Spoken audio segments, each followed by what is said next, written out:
Hello everyone, welcome back to another Tomato Sauce stream. Today, we're going to be playing some ICEZARK, which is a deck.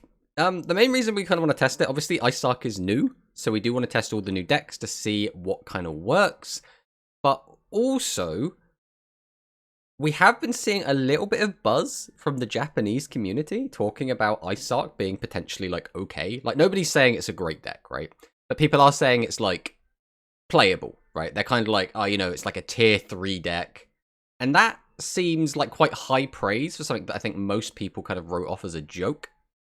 So, we're going to be playing that in today's point battle. We're not expecting to do particularly well, because, again, we're testing a brand new deck we've never played before, and it's ICEZARK, right? So, again, it does seem like a bit of a weird deck. This is a build that we completely just yoinked off of, I believe it was Nanao built this.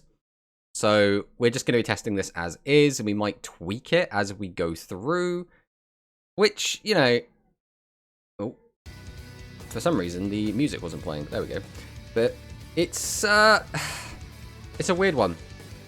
I don't think this deck is like doomed to like be completely awful, but I struggle to see it consistently doing big plays. The one saving grace is that we do have access to Piercing Samurai and I guess Kime Ruler, which means we can get through set 3 pass, so there is some potential there to do something. We'll have to see what actually happens, but yeah, this is the list we're playing. 36 cards because we're playing just so many high level monsters. Which, again, if we are able to use our skill, we just dump 2 of these monsters into the grave, but then we kind of put them back in our deck, so we're kind of going to be going through them quite a lot. It's a weird kind of way to, like, envision how many high levels you're actually having in your deck most of the time, because some of these are kind of garnets. Like, we don't really want to be drawing into Semi-Ruler, we just want to send Semi-Ruler to the graveyard using Spectral School. So, be interesting to see what happens. Hello, Dwan, and hello, Dragzin. Welcome on in. So, yeah, that's kind of that. I guess there is a little bit of news while we wait for the point battle to actually start. And that is that we do have a new tier list, which is kind of cool.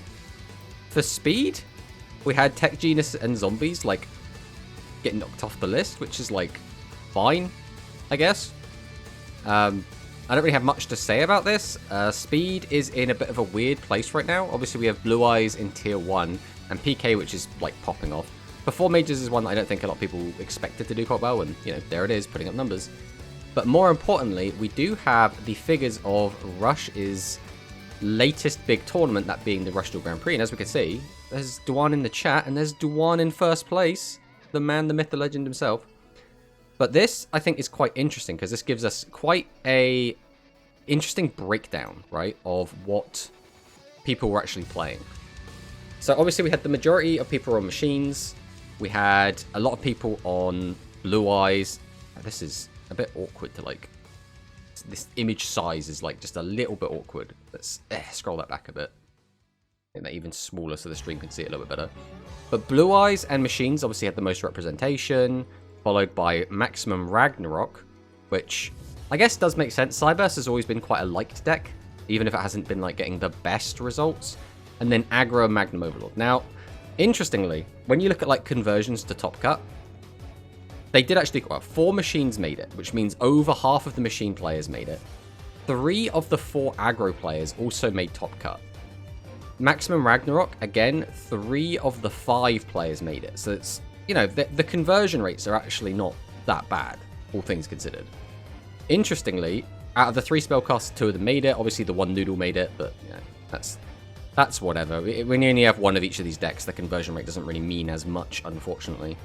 Unfortunately, none of the Psychics made it, which was a little bit sad to see. We kind of really hoped that Psychics would be able to top something here, but it is what it is. Maybe, I don't know. Psychics is in a weird spot right now, where I would really like to see them doing something. Like, if we go and take a look at our tournament results thus far, we have 1 Psychic, right? 1 Psychic made a top 8. That is about the best we've got, and that was during the Quantum Rush 20. Outside of this, we haven't seen any representation from Psychics, but to be fair, they have the same representation in Top Cut as Overlord. So, you know, Overlord, I think, even though a lot of people don't like the deck, and it hasn't been seeing as much play as of late, it's still a very strong deck. So the fact that Psychic is seeing the same amount is like, you know, there's not like necessarily a correlation, but it is an observation, you know. And then the only other one is, do we only have, we have two. Yeah, we have two Blue Eyes, which I think a lot of people expected to be performing a lot better, but Blue Eyes just ended up being a very bricky deck. I think overall, we haven't really seen... I think it's hard to gauge Blue Eyes, right? Some people will swear by, we just haven't come up with the correct list yet, or, you know, it's such a small sample size, we haven't really got a definitive answer on it yet, but I still think if Blue Eyes had very strong legs to stand on, we would be seeing it topping more than this. Only 2 results puts it in a bit of a lackluster position at the moment.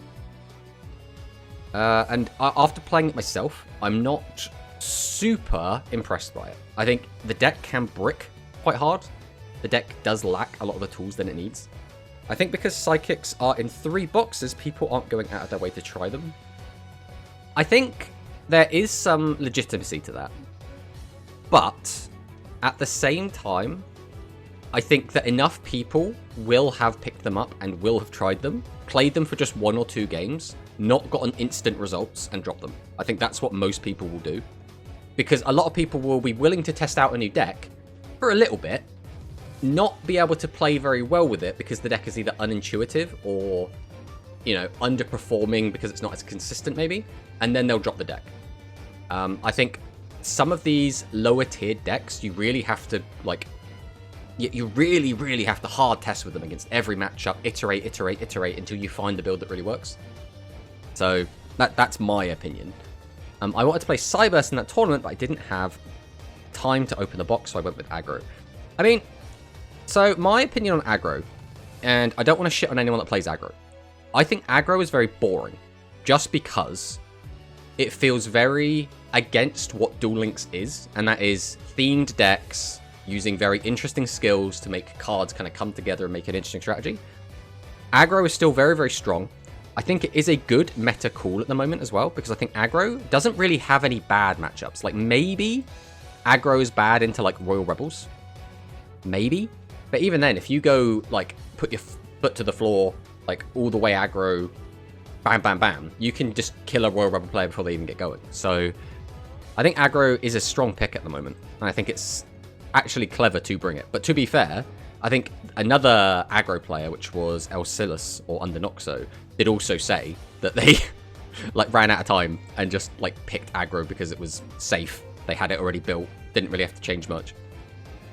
But it'd be interesting to see if after this result, if more people start playing the aggro list. I wouldn't be surprised. Which then does also make things a little bit awkward, because some decks are really, really bad into aggro. So then those decks have to be like, well, am I going to include more tech cards to deal with aggro sort of thing?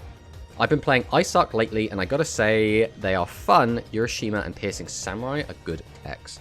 So I'll show you the list that we're on at the moment. We get rid of this. So this is the list that we're on. This is when we ripped this from Nanao, who apparently was doing okay on this. Obviously, this is Nanao's point battle, so we might even get to play against him with this list. There's not really much to say. Obviously, it's a 36 card deck. That's because we're on so many high levels. The most interesting thing in here is that we are playing 3 Kimerula, which does give us potentially a play through set 3 pass, as well as the Piercing Samurai. The Urashima Warrior is quite cool because you can get like a 3500 attack piercing monster that your opponent can't respond to, which is actually quite good. Crawling Torso is in here, basically because it's a quite a big engine that we can fit in, as well as we have a bunch of 0 attack monsters, which is quite good to be used with the Urashima Warrior. And that's kind of the gist of the deck. We're on the 1 copy of Tactics.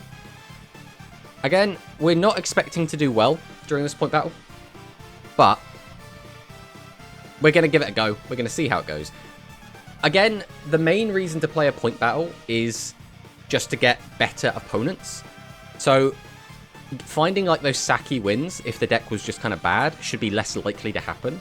So if we do get any wins here, they should be like respectable wins at the very least, right? Which is quite nice, because a lot of the time when we do test out these newer decks, we do just end up, you know, playing some games against some players that are just, you know, they're cruising. They're not try-harding. So a lot of those games you feel like, oh, well, this isn't like a real win. Alright, let's see what our first opponent has for us. Yuga. Those could be machines, this could be Overlord. Oh, no, we are playing an archive skill. Those could be Noodles, could be Thunder, could be Harpies. Right, we are going second, and we do have the Essel. So maybe we can do something now. I went for 3 level 8 warriors and 2 Tengu, less bricks. The skill makes it so you go through the deck quicker to see the ICEZARK. Magician shuffle machines. I mean, yeah, it could be. I think it makes sense to put machines in a non-machine skilled deck, because although the 1 tribute set, though, that doesn't scream machine to me. That screams... What does that scream? Harpies wouldn't tribute set, right? Right, we'll go Essel. Fire off the effect. That doesn't do a ton for me, but we are going to want the body either way, right? Yeah, no matter what, we're going to want the body. Doesn't really matter what we get back. I suppose I can take this back and mill some more. Yeah, go Essel. Well, we can't actually mill. Because it's only once per turn, or... Oh, we can only special summon once per turn. We just don't... It doesn't come up too often, so we completely forgot it does that. We'll go ahead and tribute to. Summon this. So this is a little bit awkward, because this is face up, and I've just gotten rid of my Essel. I mean, we could just do this. That doesn't seem good, though. Alright, I'll tell you what, we will... We'll activate this. We could have done this a lot better, I think. We've just completely messed this up. So we'll send you... And probably just you, right? To the grave. Then I can activate this effect. That's not the greatest mill in the world. We'll set summon. Go to battle. I will attempt to swing directly. I'll swing over this. Okay, so this could still be... What is this? Oh, this is Blue Eyes. This is Blue Eyes. This is Blue Eyes. Double attack trust.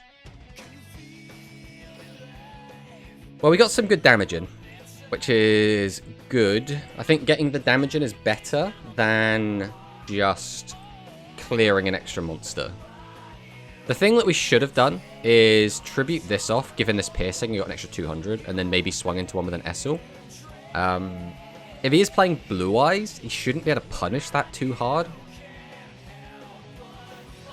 Right, there is the Blue Eyes Rain, as expected. Welcome on in, by the way, Paco. Alright. Is that a Kyber Man? There's the Bright. So I'm expecting just what? Normal summon, Kyber Man. We're going to go Tribute to the Doom now. Ah, we bricked up. But then why would we bother searching it? Ah, because we have... Wait, but we can't use Soul Drake's effect here. We'd have to have another one in hand. Well, we had a second Kyber Man. So we've had 2 Kyber Men. Does that mean he had 3 of the Blue Eyes Brights in hand? Well, there's Blue Eyes Bright. Uses the effect to gain the 500.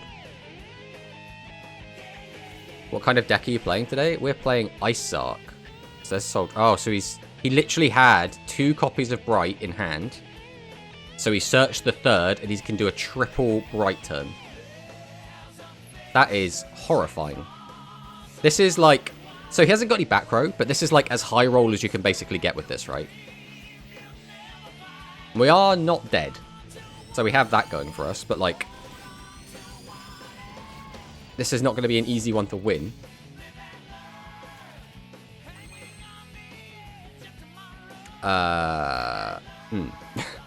This isn't great. We have just, by the way, binned... We have 3 of our high levels in the graveyard already. We had 1 in hand. We just drawn into another one. 22 cards left in deck. This isn't looking good for us, chaps. I think this might be over.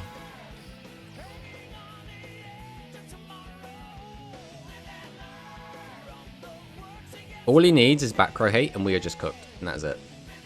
To be fair, we have bricked, and our opponent has high rolled. So, like, this isn't, like, the greatest, like, I guess, first game for the deck. We haven't seen an ICEZARK yet either, which is a little bit disappointing. I mean, there's no reason to not just flip this over now. Alright. We just need some normal summons. Maybe some of our zombie reviver would be nice. I mean, those are normal summons. Unfortunately, I don't think they actually accomplish very much here. I have a feeling that we are just kind of dead. Milling more cards doesn't do anything. We really needed an ICEZARK and a zombie thing here. So I could set 2 and then we're dead. I mean, we'll just do what we can. The game's over. There's no reason to do anything with either of these.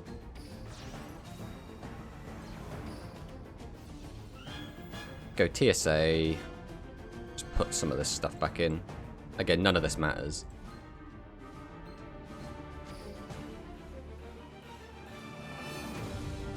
This deck does not look good. It is not good. I think some people are coping on it as being, like, remotely playable. But, like, no, it's not good. I think, no matter how you look at it, when you're playing a deck with this many high levels, you have to sack your opponent. You have to high roll. If you don't do that, you can't do anything. And it's the same reason Blue Eyes itself is not a good deck, right? It's because there are too many bricks in the deck. So, in more often than not, you will get games where you just cannot play the game. Against E. Now, is E the guy that just kept playing... This hand is awkward. I think we just set 4. Now, the punish is that we draw into another boss monster, but... statistically, we might draw one more. Or I should say we're likely to draw one more. Okay. Of course it's Innovator turn 1. Every time I play machines, I swear Innovator is like buried at the bottom of my deck. Everyone else seems to have it just every single turn. And he attacks the only one that has 0 defense. Thank you so much for getting lucky. That makes me feel so good. Where is ICEZARK at, bro? What is this? Alright, we'll go ahead and tribute 2. For the summon. We'll then summon. Summon.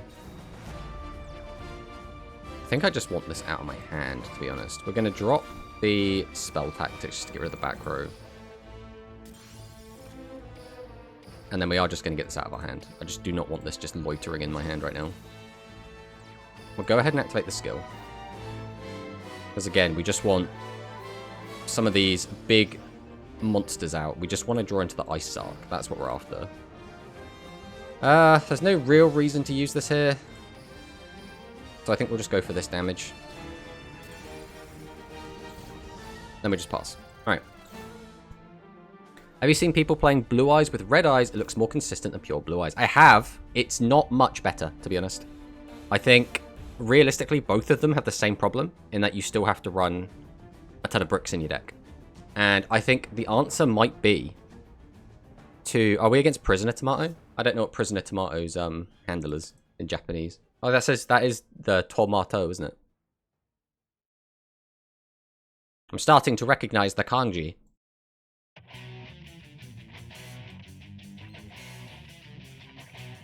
Well, this board is hardly unbreakable, so we're not feeling... Oh, there's 2 boss monsters in the grave, which is okay if he doesn't have the 3rd Innovator. If he has the 3rd Innovator, he can now just make a very, very big Innovator and possibly just kill us. If he doesn't have the 3rd Innovator, or I think Prisoner Tomato might be a female, so I don't actually know. Ultimate Bond. Oh god. Barrel Dragon revealed. Grabs out the beast. Aim Eagle into... Are we just going straight into Barrel? Or are we going into something else? Please don't be Innovator. Okay, Barrel is probably okay. I guess it comes down to what the other cards in hand are, and if we win the flip. It's a 50-50, naturally. Don't tell me it's 2 15s. Okay, so we live. It's not looking great, though. We need an ICEZARK off the top. Where is ICEZARK at? Like, for reals, where is ICEZARK?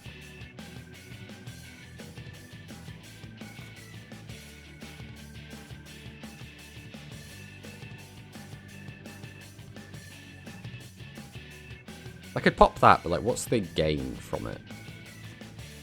I think we'll do this. We'll go Hammer Crush. Discard this. We'll pop this back row. We'll set, and then we'll pass.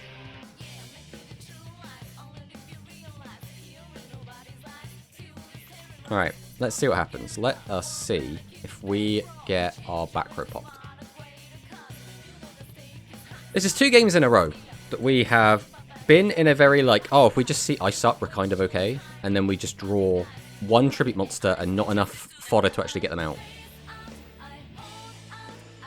Right, that's 2 triple heads in a row. Now, again, it is 50-50 to land it. So, like, that's not, you know, we're not going to, like, get butthurt about that. But it is a bit salt in the wound, making it the thingy both times. Alright, let's see what we get. Well, there's ICEZARK. So there is potential here. So we don't even need you.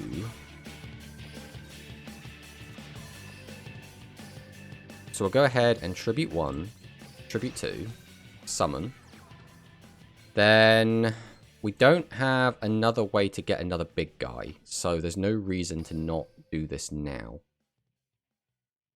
Do we just use this immediately? I guess we do, right? It doesn't make any difference. So back into the deck, we'll put, I guess, you and you. And then we'll bring out you. We can activate the skill. We'll send this and this. Boost this guy up. We can then normal summon this. Is there any reason to, like, do anything else? We could just do this.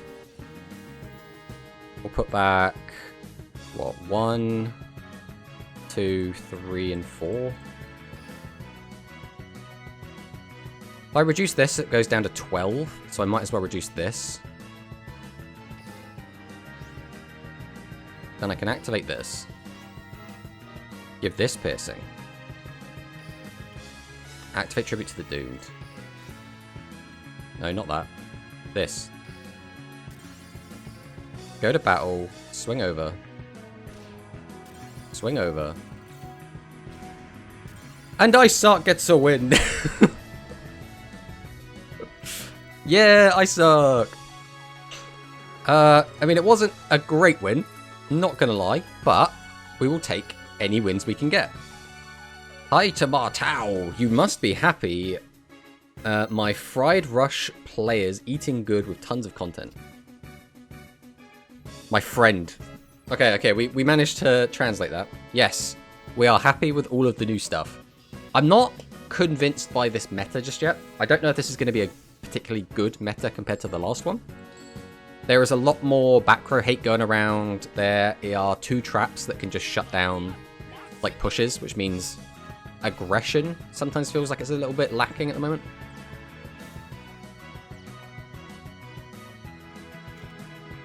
Like, I feel like you either just have to pop your opponent's negate attack or their slime, and then you win the game. And that's kind of how the games feel at the moment. It's like, oh, do you manage that? Then, yes, it's like free. Do you not manage that? Oh, well then, you know, unlucky, mate.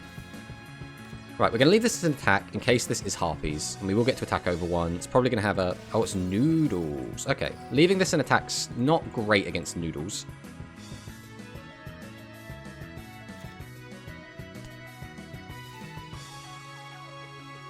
now is probably going to have a boss monster. Statistically, he should have at least one. Okay. Fire that off for 1,000, and he's going to get some good damage in on top. This is a really bad start against Noodles.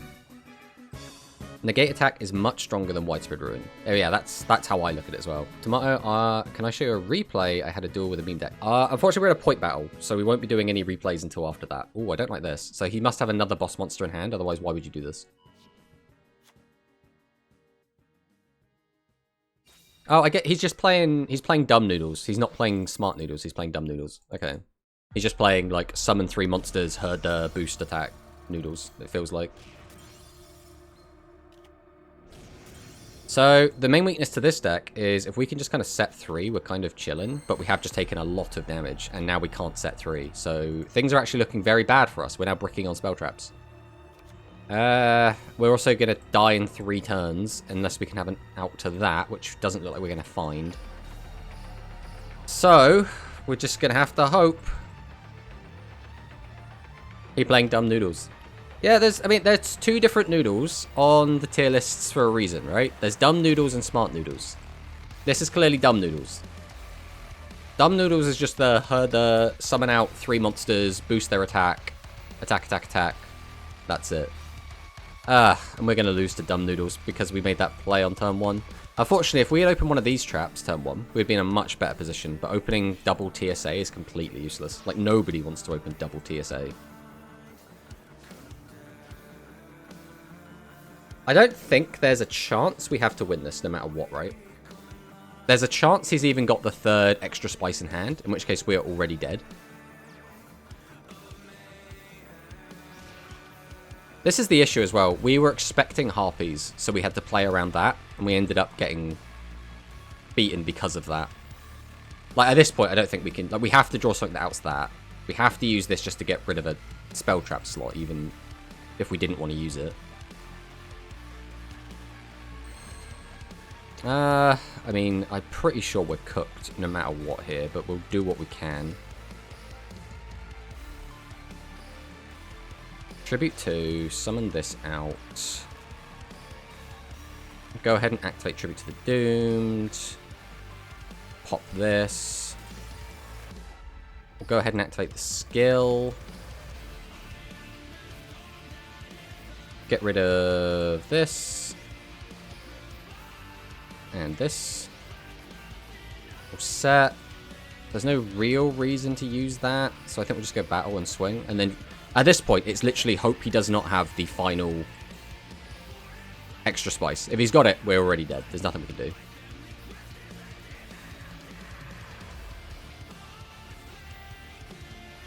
Okay, takes that back.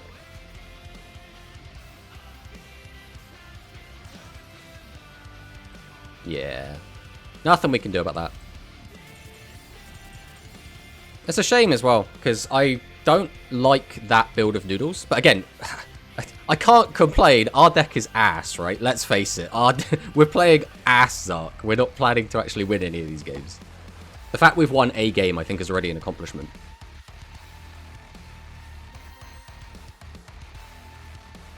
Alright. Let's see what the next game is. See, this is another problem we're going to run into, is whenever we go in and we see, like, some skills, you have to play differently depending on what deck you're against, right? If we see, like this, right, this could be aggro or it could be Cyburst. Now, on the plus side, against either of those decks, you can kind of do the same thing. But when you see an archive skill, it's like, well, if it's Harpies, I want to leave a monster in attack mode because I have 0 attack monsters in the deck. So having these guys get flipped up into attack mode is catastrophic. Alright, we'll pass on that. But by leaving a monster in attack mode, we then just invited ourselves to get hit over for 1800 by Noodles, which is a deck that just wants to burn you down. So it's like...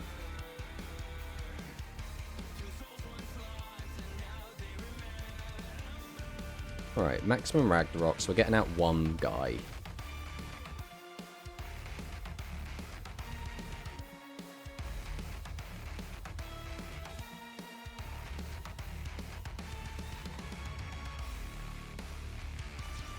Tribute for Receptacle Manny.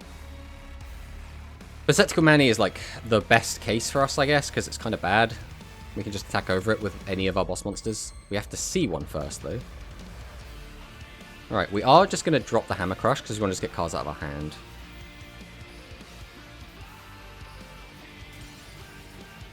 Then... I don't really see a point to sit on Essel. We're just going to set it and pass.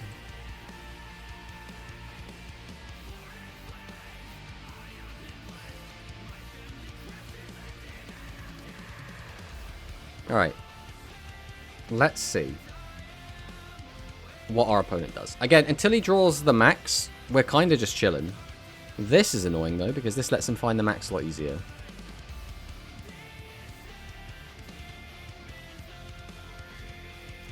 And as every turn this thing stays up on the field, things are going to get trickier and trickier for us.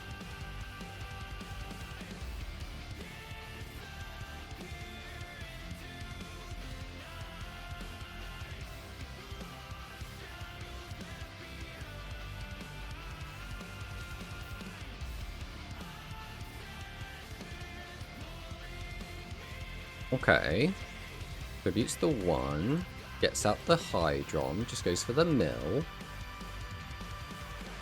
Quite happy to see that in the bin. Sets another back row. Gets 3 attacks him.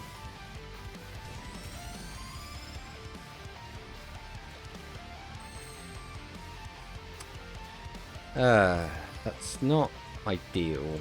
I mean, I think we still have to do it. Hey, thanks for the follow, Rufus.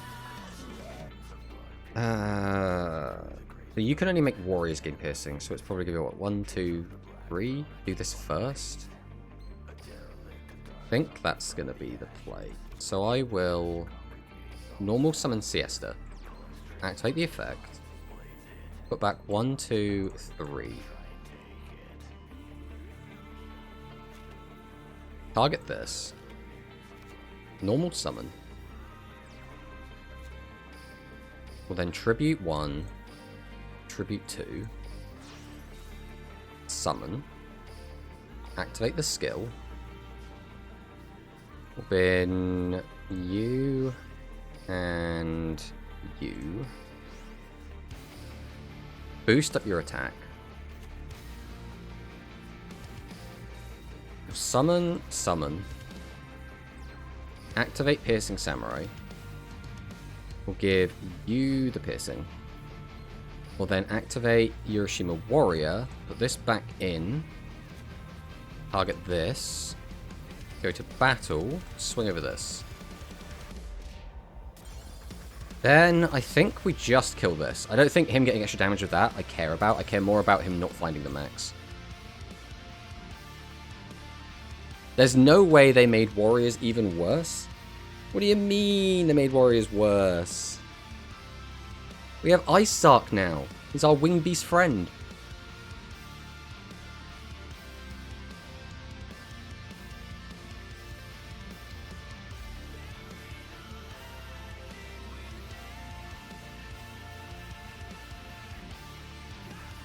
Is this deck good? No. I mean, good is a relative term, right? By good, do you mean, like, could you cog with it? Yeah. Do you think you could win a tournament with it? Almost certainly not. You'd have to get very, very lucky. So, you know. If you were to ask me, would I bring this to an event? No. No, no, no, no, no. Not if I was trying to win it.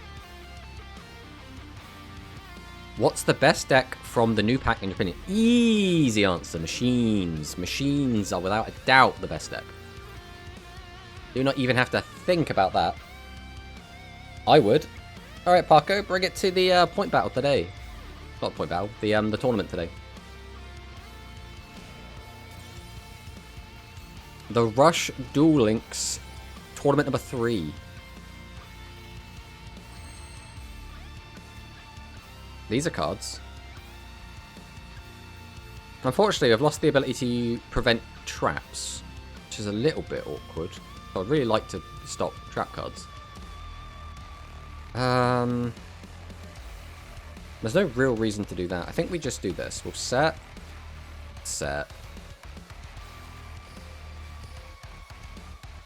Tribute over these. Summon this. I think I will use this. I do just want to put more cards in the graveyard right now. Like, right now, having, like, extra copies of this is not doing anything for me. I really need to find ICEZARK more than anything. Now the question is, are we just going to attack over this? We always change this to defense, I think. We always set this.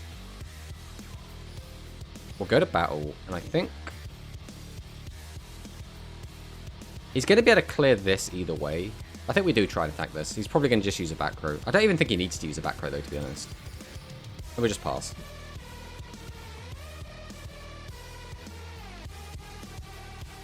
The Rise of Skynet. Alright, bet. Okay, okay. I'm looking forward to that. Psychic's still bad. Yeah. I mean, there's like, you know, if you high roll just enough, you can kill anyone, right? So just get lucky and you'll be fine. Do you think all the new cards in the selection box are going to be in future main box? Yes. They will almost certainly be in a main box eventually. How long that's going to be is the question. It could be next month. It could be 4 months from now. It could be next year. But we genuinely just have no idea. You said it. Machines are the best. That's why I said it. Ah, right. I mean, yeah, machines are so good. Right, they are so very strong. They're winning a lot of events right now. They're the winningest deck. Ow. The issue now is all this back row. So we're really hoping we get to see Urashima, or we draw into... Well, there's Urashima. Unfortunately, it's a little bit awkward with no boss monsters. Right, we are going to set.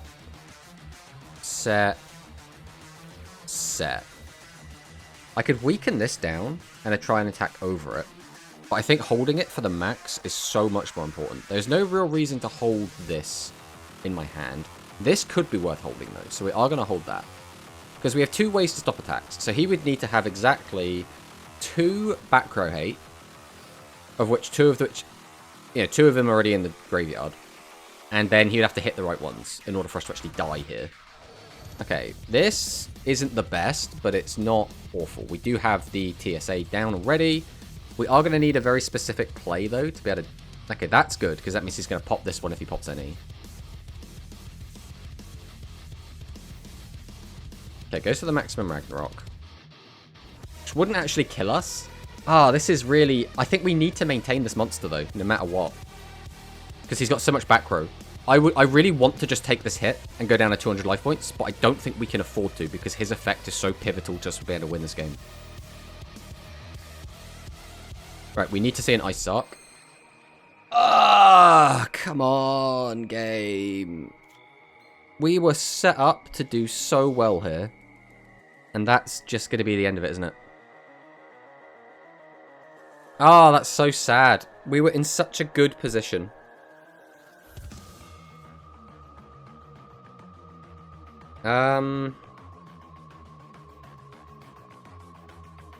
Any boss monster would have been fine. How many we still got in deck even? We've been 1, 2... We only have 1 ICEZARK left in the deck, to be fair. 1, 2, 3, 4. So we have 1 ICEZARK and 1 Kimerula in the deck. Either of them would have been fine. I guess statistically we weren't likely to see him. It was like a 1 in 7.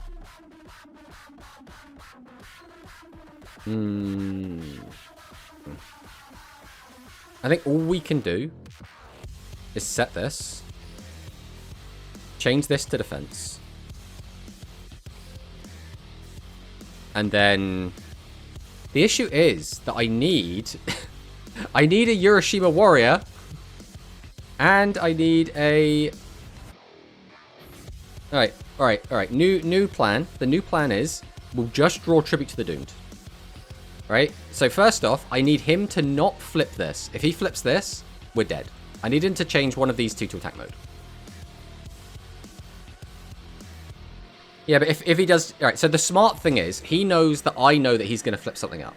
I've just set this so I control over this one. So logically, you flip this one. And if he flips this one, it's exact lethal. Well, it's 200 over lethal. No, it's exact lethal. Yeah, so there we go, that's lethal. We can't use buffered slime, so yeah, unfortunately, this was the smart play. And now we can't... Why are we doing this? Like, you have lethal, right? Why are we pressing buttons?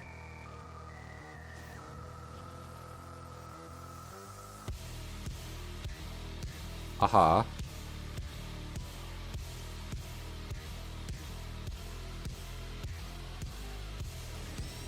Rip. Yeah, if we had had any tribute monster, we do just kind of win there. But we didn't have one. I guess we'll save that replay. That's actually not a terrible one. And now we just go again. He likes pressing buttons. It's weird to do that. There was no reason to use Monster Reincarnation. There was literally no reason at all. If he didn't kill me there, he loses. And he didn't change the number of cards in his hand. He didn't change the number of cards in his deck. Nothing changed. It was very weird.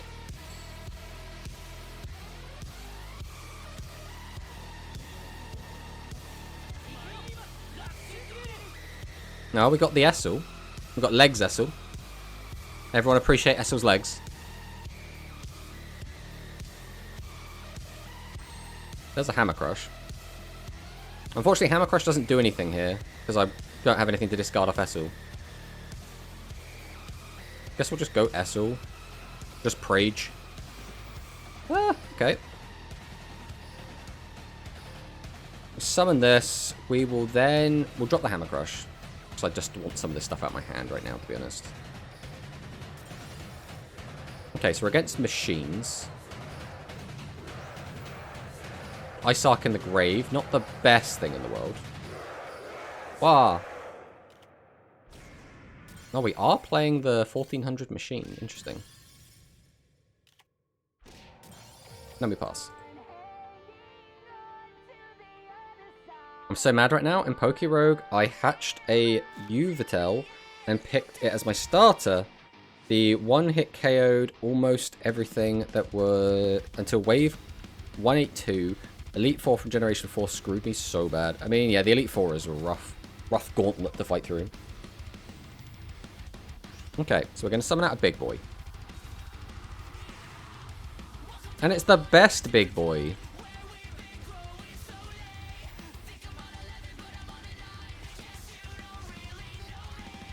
If he hasn't got anything else, we are big chillin'.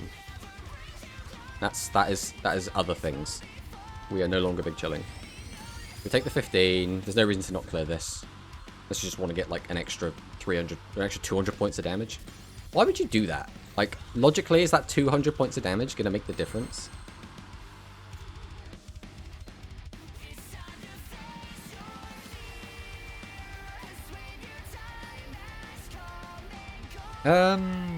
Okay. So there's no reason to hoard these, so we just set this.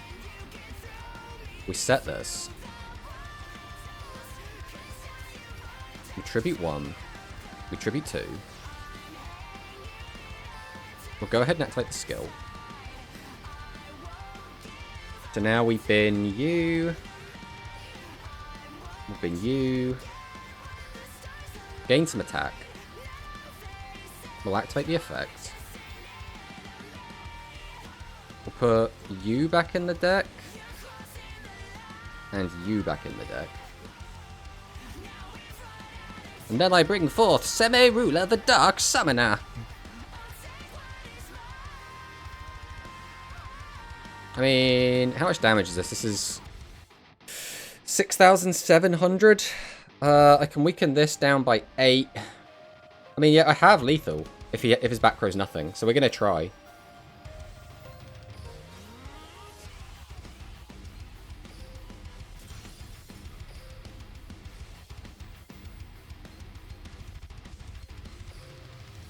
That back row is gonna be slime or negate attack though. We already know this to be the case.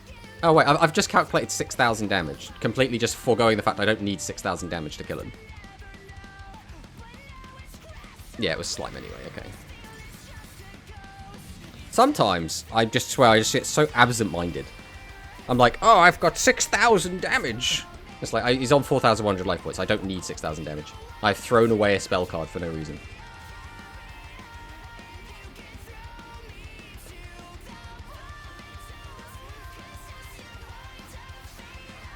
So this is the issue with Slime and Negate Attack, is you can have plays like this, and they just get shut down. And then you're just left with a board like this, and it's like, eh.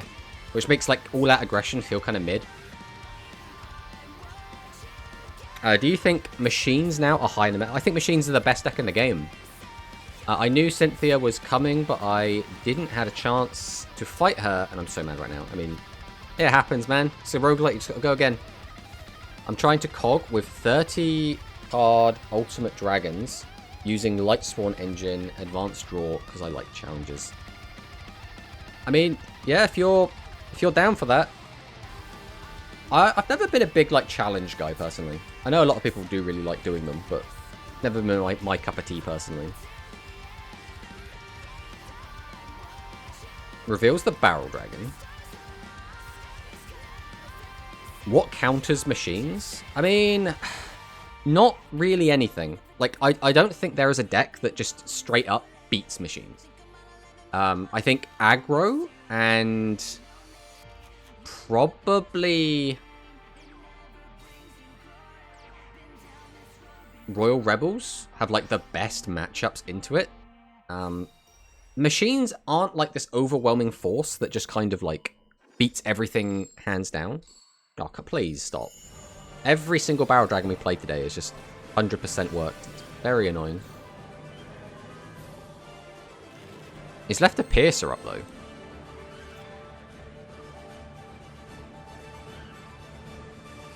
So I can get 200 damage in here. So depending on what this thing's defense is, we maybe just kill.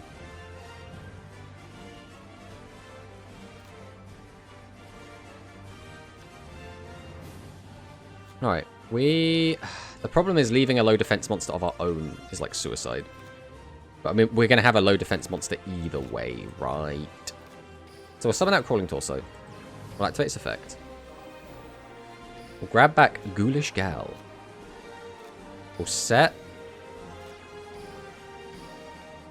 Tribute 1, Tribute 2, summon the boy.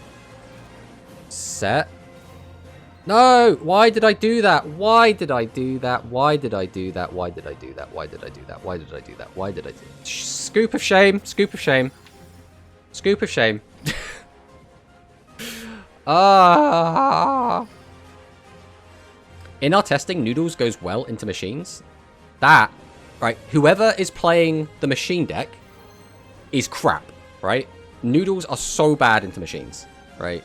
I do not see how possibly Noodles have a good matchup there. That is like that is literally Noodles' second worst matchup is Machines. Like, literally, the issue is you can customize your Noodle deck to have a better matchup against Machines, but in exchange for doing that, you now have a worse matchup against almost everything else. That is the issue, because I have the build I took to Grand's tournament was the anti-Machine Noodle build, and it did beat Machines, but if I'd run into Harpies, I would have got my ass kicked. Right? If I'd run into Overlord, it's a much weaker deck into that because of that.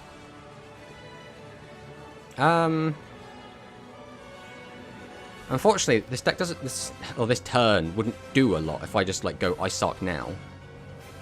ICEZARK just dumps 2, can't bring anything back. It's just a 3,000 attacker in triple defense. That's just not good. I think we just have to set 3. And then just pass.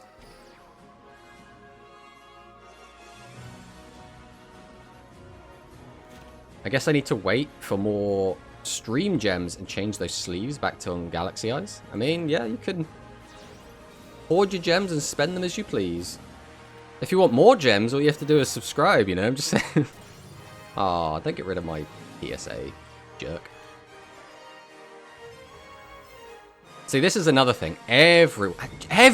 Literally, that is the 5th Barrel Dragon flip that has worked against me today. We have had 0 fails. It is 50-50. The problem here is that even if we draw, like, an okay hand, like, this ICEZARK still does nothing. It just attacks over this and that's it. Which is very underwhelming. Getting an extra body also doesn't really accomplish anything. I could put those back in the deck, flip one of these down, pierce over it. I'd have to crash into that is the issue. Let's go for it. It's better than just, like, getting bullied.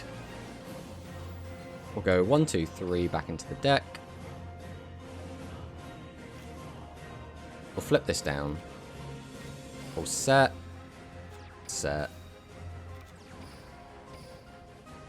Guess I don't have to crash into that. I could just leave it up. Nah, but at this point I've already committed. Tribute for this. Activate the skill. Spectral Squall. We'll throw this away. We'll throw this away. We'll gain some attack. We'll summon out Piercing Samurai. We'll activate Piercing Samurai.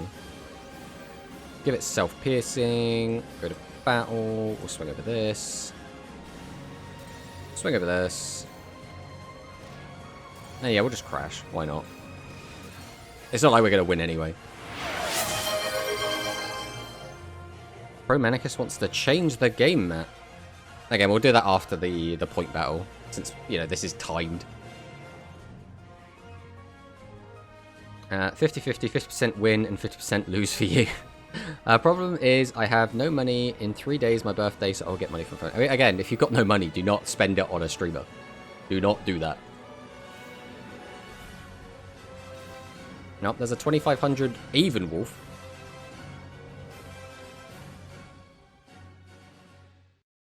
I fear my ICEZARK is not long for this world. What's he thinking about right now? What could we possibly be thinking about right now?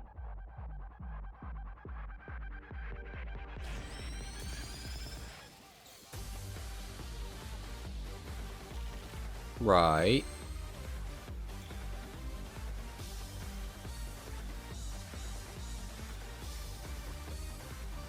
So I'm going to set. I'm going to tribute to. I'm going to go ahead and activate the skill, I think. It's in the graveyard currently. Yeah, I've only got 2 in there. But we'll go ahead and activate our skill. We'll throw this away. And then I guess it's got to be a warrior. We'll boost our attack up. We'll then activate ICEZARK. I'll put you back into the deck. And you back into the deck.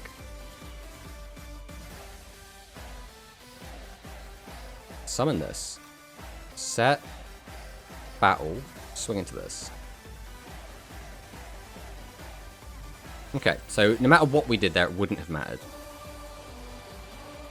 We do have the buffered slime, so as long as he doesn't draw back row hate, we should be fine to live this turn. He's already used 1 back row hate. Most people are running 2. Some people are running 3.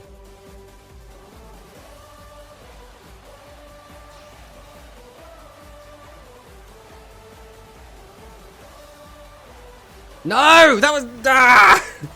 14 cards left in the deck. Chances are he's only on 2 copies. I mean, that's just lethal, right? If he's got 3 bosses. 1. How much has he got? 4, 4, 7. That's going to be 15. Is that just lethal? No, that's just under lethal? Just under lethal.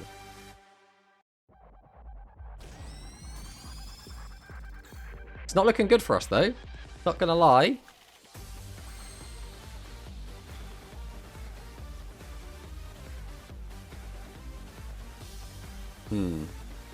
No matter what, the only thing we can do is weaken that, punch over with piercing, and that's it. Leaving this in attack is kind of suicide, but he's got 2 more copies of Innovator in the deck anyway, so I don't think it matters. If he has a very low defense monster, we can get 25 in, but this is not going to be low enough for us to kill either way.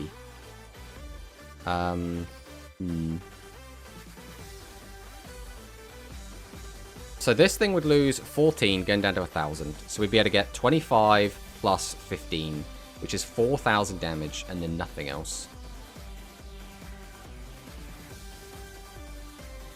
I think it's actually better to just play it cool and hope he just doesn't draw another one of those or another aim eagle or anything. We have to get very lucky is basically what we're saying here. But there is a hope that we win this way. The other way is a lot less likely. Because so much just kills that, right? Any tribute monster that like does it. How many aim eagles are in the graveyard? There's already 2 in there. A lot of people are only on 2. So I'm assuming he has lethal. Otherwise he wouldn't bother flipping that up. Although why would we bother using crafter drone? What are you doing? Is this guy memeing?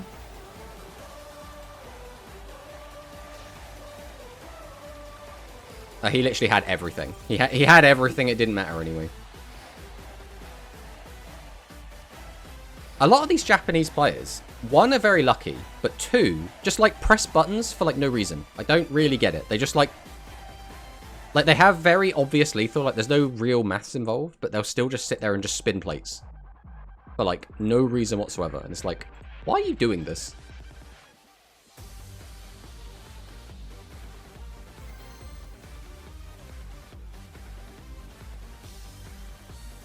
Alright.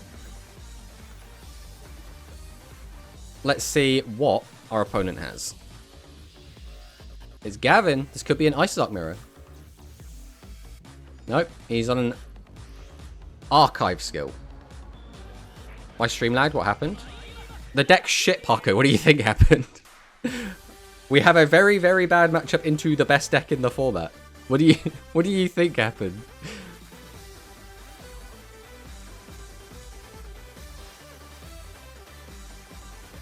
And we're playing against Noodles with a really shitty start. We have no way to out this, which is very disappointing. Because just any 25, and our deck has so many of them. Oh, 2 back row? Bro, come on. Okay. Now the question is, do we fire this off? I think we have to, right? Oh, I'm an idiot. I could have just used Urashima Sage. Depends what the other back row is.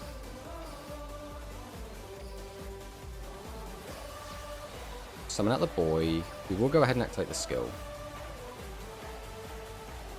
We will just bin you and you.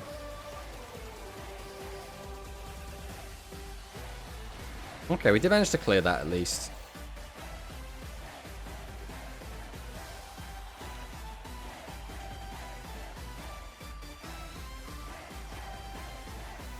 Kobold.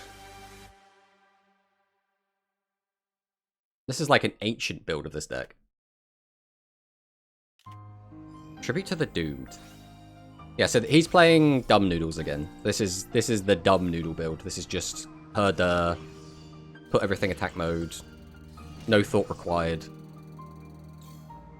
Unfortunately, he went first, so he's got a massive lead on us. Now it's all going to come down to what that back row is, which is kind of scary. Now, how you look at this, it's looking a bit awkward for us. So we're going to set. We'll go ahead and tribute 1, tribute 2, summon out the boy. We'll then go ahead and straight up activate his effect. And we'll put back you and you. We'll bring you out. Then we're going to activate the skill. Send you and you back to the grave. Yes, I would like the attacker, please.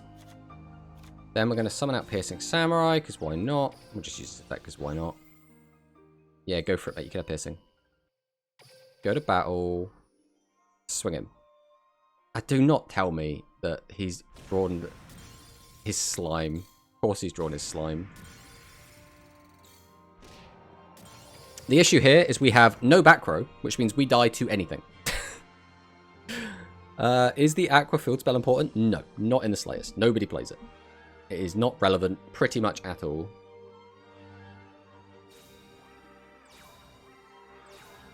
Has he really got nothing? He's still got slime. We know this is slime. So, like... we can't win this turn no matter what.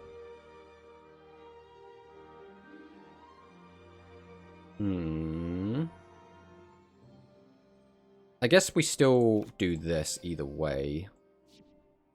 I could use that to give that piercing and then get this guy out. That's not a bad shout, I guess.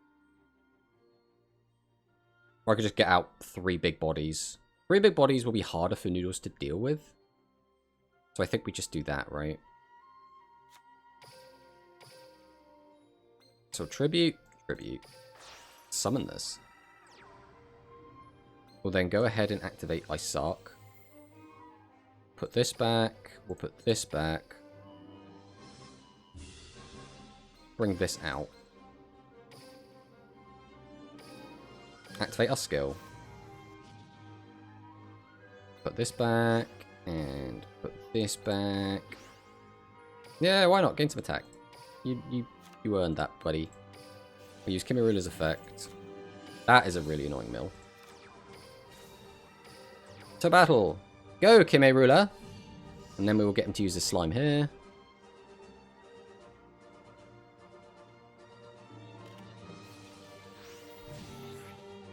Then we'll just swing with this.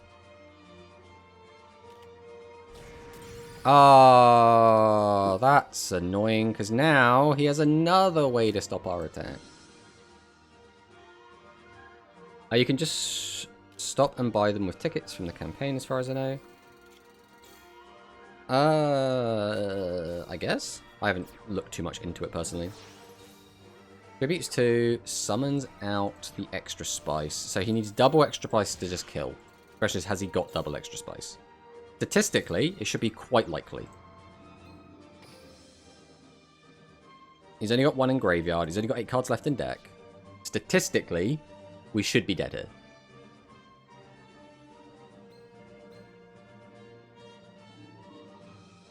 This is what I mean, though. The game drastically changes depending on if you find access to your buffered slime and your negate attack. Like, we would have won there, but he had slime, right? So it's awkward. And now we're going to have another turn of not being able to kill because he's going to have fire. But please don't hit the right one. Okay, okay. There is now hope.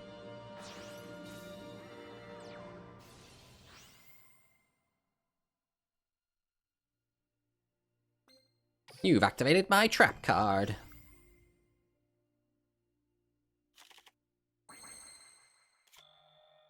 I want to make room. How do I make room to summon out Sage? Victory! We save any wins we get because they will not happen often.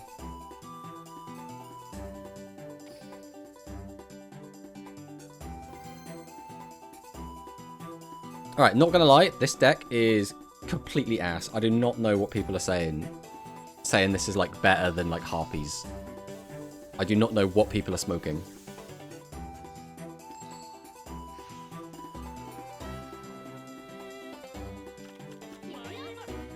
Well, that's an ass hand, isn't it?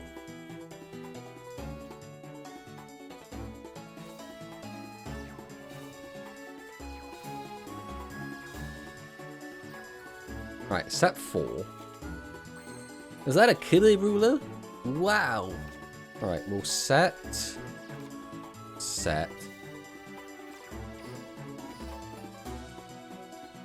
Oh, you know we're going to get super greedy. You know we're getting greedy. We'll go ahead and use Urashima Warrior. We'll pop this back. Means now we've increased the odds that we mill one back into the grave. Unfortunately, we did not mill one back into the grave. We will use Spectral Squall because, again, we want to have the graveyard set up. Set this. Go to battle. Swing directly for 2,500 damage. Now, let's see what this is. It's Blue Eyes. Oh, man, that's crazy.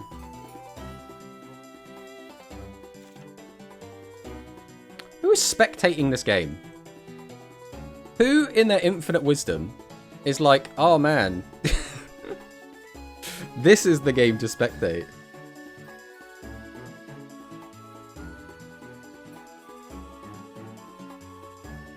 Why the Tenyi deck is so difficult to create? I am not 100% sure what you mean by that, but yes.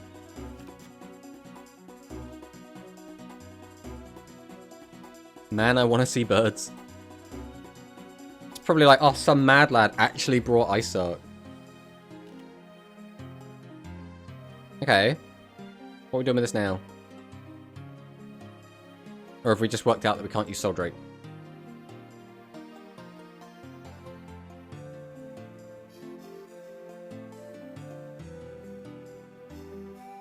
What, you wouldn't be able to use Soul Drake anyway, right? Oh, it's from hand. It is from hand, right? Yeah, from... No, it's just graveyard. It's just graveyard. You still can't use this, so you still need to have another one in your hand.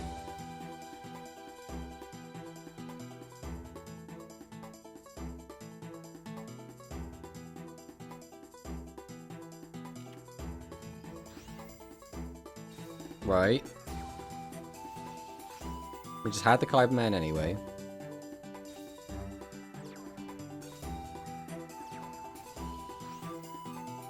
This guy is playing so badly. Like, what is he doing? I mean, we're still probably going to lose to him because our deck sucks, but like, Jesus Christ.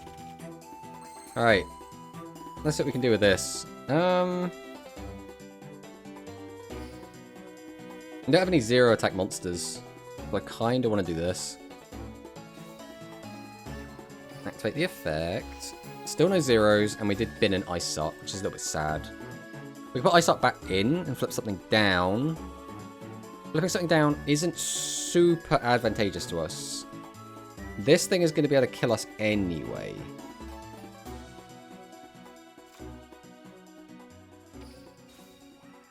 We'll go for the Siesta. We'll put back you, and you probably. I do want some more Urashimas back in the deck. We'll flip this down. Then... and I guess it doesn't really matter. We'll tribute these two.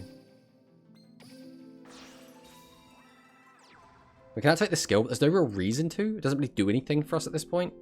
So we'll summon out Urashima. We'll set, go to battle. We will attempt to attack this.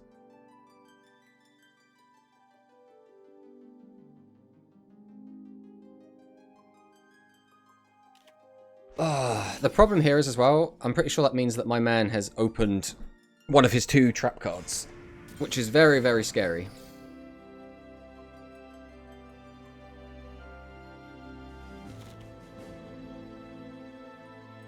Starting to build 7's Axel Road. I hope it works well. 7's Axel Road is like okay right now. I don't think it's like particularly impressive, but it's doing okay. Selection box definitely helps with that. Which playlist are you playing? A lot of JRPG songs. This is my playlist. This is just my music that I like.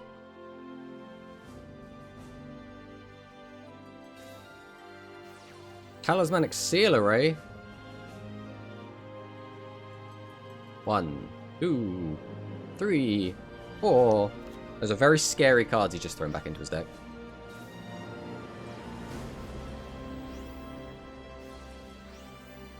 So that's 6,000. So that is death, so we have to do this.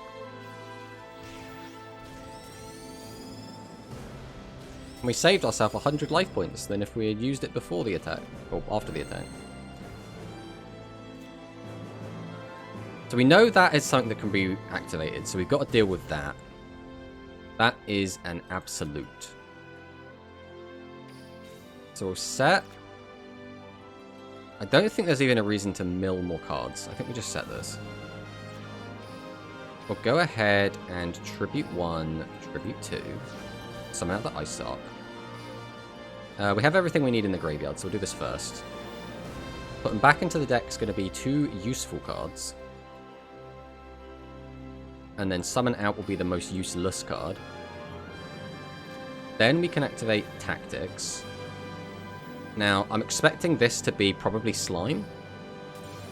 That was negate attack. Okay. Do we want to put a card back on top? Sure, you can come back. Then we can activate the skill. Put you back. Put you back. I'd love to gain some attack. We'll summon this, because if we're going to die, we're going to be dead anyway, so it's like, why not? Then we'll just go to battle. We'll just swing. We've got to get rid of this either way. And get him for 12.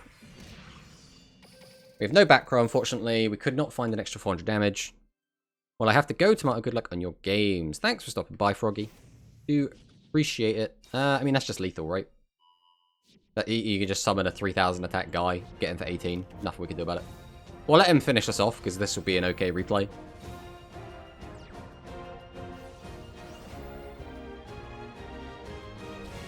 Ah, no! Ah! Save replay. You just got farmed, son. Alright. We'll just keep going. I don't think there's a point in swapping up decks at this point. Like, we want to make an ICEZARK video anyway. It's just going to be a shitting on the deck for like 10 minutes, but... To be honest, I don't even know what I'd change in this list. Like, this is the list that has been seeing the best results that I've seen people talk about.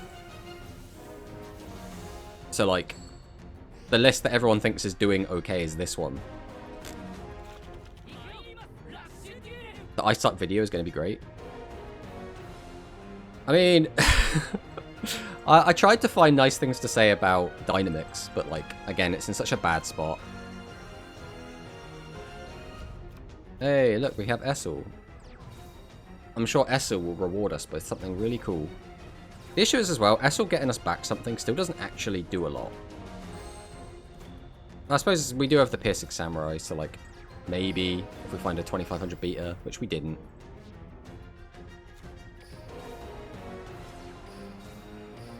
Go, Essel, attack! Oh man, is that an Essel? Anyway. This is how my Essels usually go anyway. We usually hit nothing.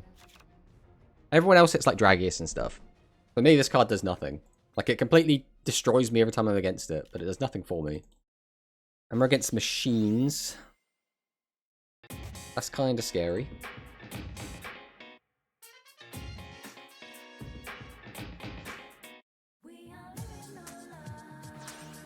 Tributes 2. Summons our Innovator.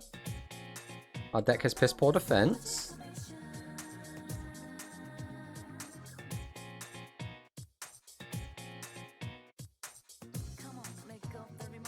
It doesn't help as well that, like, everyone is playing machines. Like, everyone is on machines.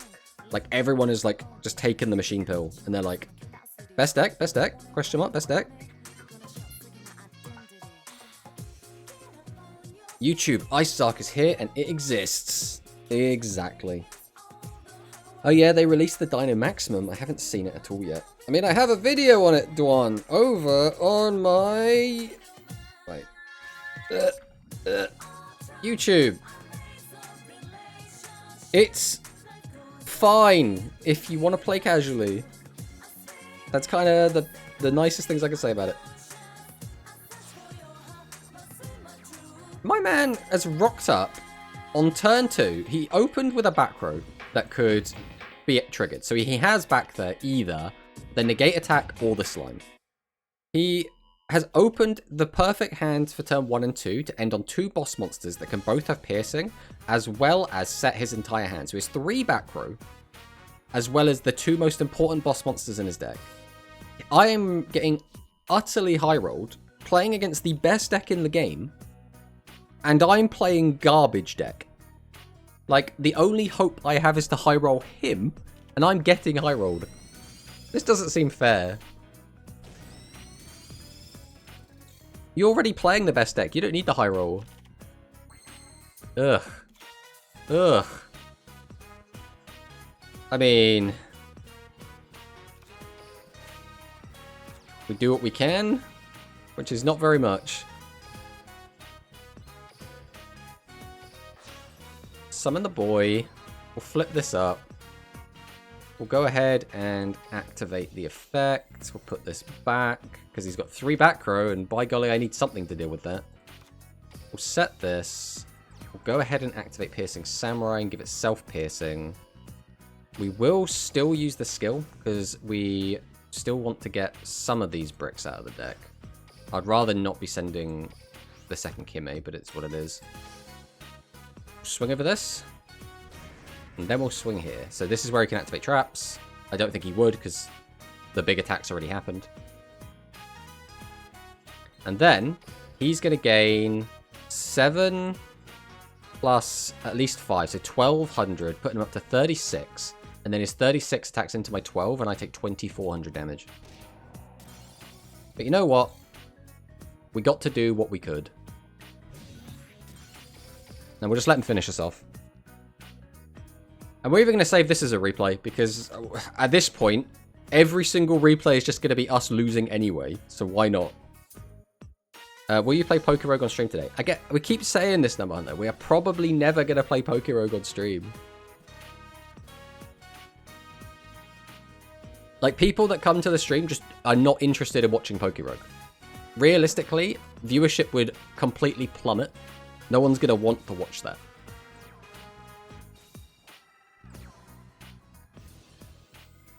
Alright, Mirror Innovator's effect. I don't know why, again, we're spinning plates. We're pressing buttons. The game is already over. Everyone knows the game is over. And yet our opponent is still insisting on just pressing buttons. Styling on ICEZARK, playing the best deck in the game and high rolling. My man still wants to style on us. Because he has a small ego, I guess? I don't know. Man has small penis? That's all I can assume.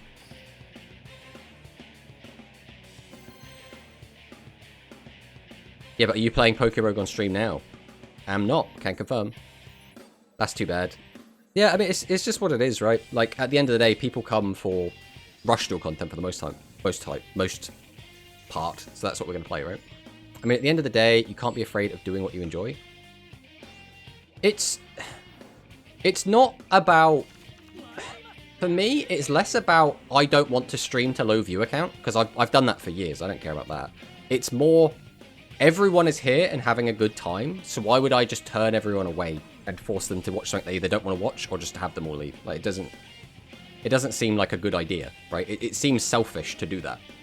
And I'm not particularly invested in playing it on stream anyway, right? So for me, it would be like, oh, I'm doing something I don't really want to be doing right now anyway, and nobody's gaining any benefit from it. And Esso is just so bad. Let's just go next, mate. I don't want to play this game after that, Mill. All right, let's go again. Hopefully, we'll actually get a game that starts like remotely at something.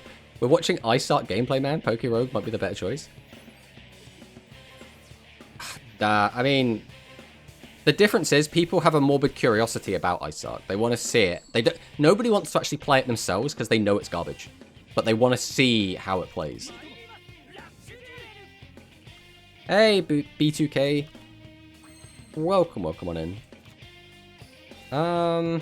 Once again, we don't really want to open with a load of monsters in attack, so we're just going to set a bunch and pass.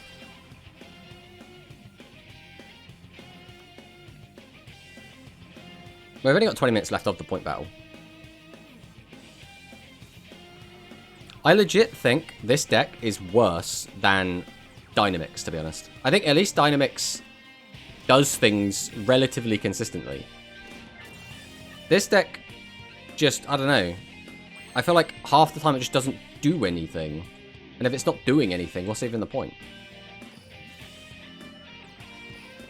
Alright, let's go with a lovely Tribute Summon.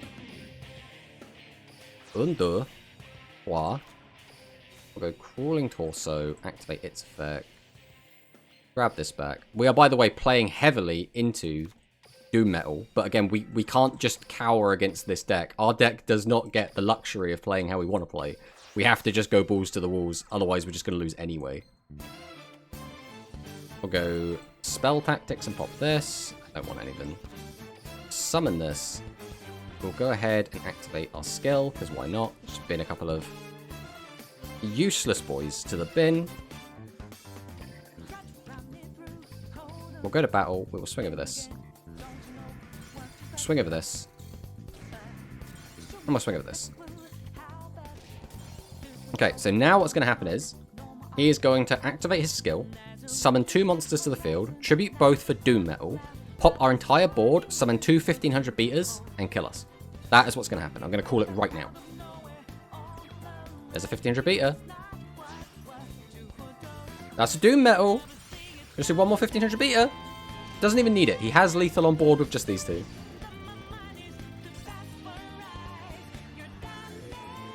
We're just going to save that replay as well. I don't know, mate. ICEZARK seems so catastrophically bad. I do not know what people are doing in Japan to make this deck seem any way playable. I think it is a big troll.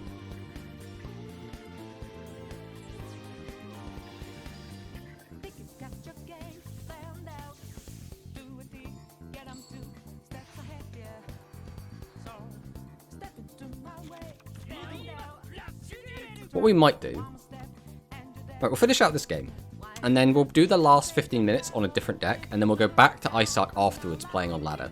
Because on ladder we might play against, like, some terrible people that we can actually get wins off of. Alright, Essel, can you do a thing, please? Hey, is that an ICEZARK? It's a bit awkward, but it is a 2000 body. So this is the other thing. Like, Essel is so bad in this deck most of the time. Like, there are some situations where you can high roll with it, but, like, those are so few and far between. Once again, I don't think we can afford to play, like, a defensive stall type game. So we're just going to go for it.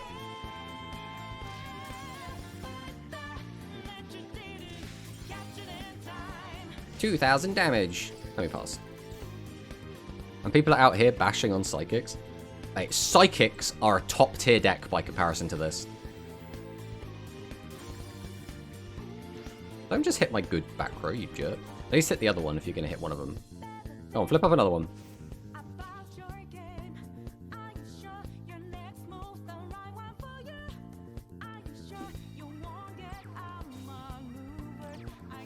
Hey, there we go. Repeats 2. Summons that heavy metal. Pops the 12. I guess we're going to clear ICEZARK? Don't really need... Well, yeah, there's no... Now we definitely do. We've got 2 monsters. 3 back row again. That's kind of scary. And we're unfortunately only drawing 3 cards this turn, which is really not ideal. Unfortunately, we don't have another warrior engrave, so unless we mill one, we need to mill a level 8 warrior. That's an ICEZARK. That's the opposite of what I need to mill. We have one more chance. We did mill one. Okay, okay. We can summon monsters and then lose to back row. But we can do that now. We couldn't do that before. Alright, Spectral Squall. Send this. We'll send this. We'll gain a boost of attack. We're then going to activate ICEZARK. We'll put you back. Put you back. Oh, the sad music kicking in right as we know we're about to lose the game. We don't even have a car. That is so sad. If we at least had a 0 attack monster engrave, like one of our zombies, we could have got this attack in and guaranteed the kill. Now, we're going to play Talismanic Seal Array, and then he's going to stop our attack, and we're going to feel very sad. So we're playing this card knowing our attack is not going to connect, because he's going to have a negate attack face down. But by golly, we're going to go for it. Attack! Yeah, it was Slime. That's basically the same as negate attack. Still not dying this turn. Go get him, champ!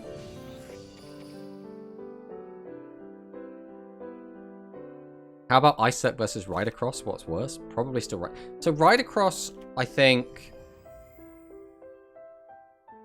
Ride Across is like... It's close to being good. The issue that Ride Across has is just all of the numbers suck, right? Like, if Ride Across had 2500 attack, and his tribute monsters had, like, 2000 attack each, I think that deck would actually be not bad. The problem is just everyone's attacking. That deck sucks. Hilt's what, like 1200 on a level 5 body? The other one is, what, 16, 17? Something like that.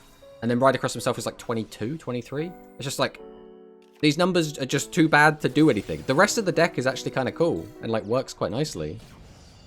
But the number's just too small. And that's just, unfortunately, something you see in Rush a lot. If a boss monster doesn't have 2500 attack, you need a damn good reason for it to not have 2500 attack. We'll save that replay, actually. Again, I don't really want to play this deck any more than I have to. Alright, now, what do we want to play? We'll play some Trap Doom. That's what I want to play. I want to try this deck out a little bit. We'll play this for the rest, and then we'll, like we said before, we'll swap back to the ICEZARK after we finish this out. Again, in 15 minutes, we're not going to, like, win the point battle or anything, but we can actually get some decent testing. And it feels bad to, like, squander that. When was our last win with ICEZARK? Like, 8 games ago? It was against Tomato, I think. I think our last win with ICEZARK was against this player.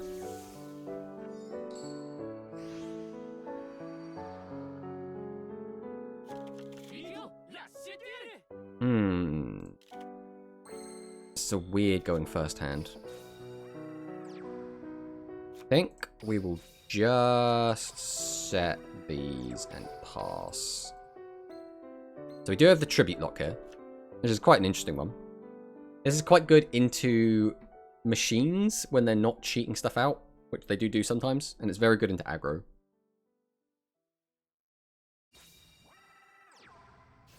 Ah, jerk. I can't imagine a more rude play you could do than turn my back row off, right as this would be the absolute perfect opportunity for it. Why was Jump Check not a lifetime reward if they only wanted us to play one? Probably because it's like, it's very deck specific, whereas a lot of the other cards are very generic.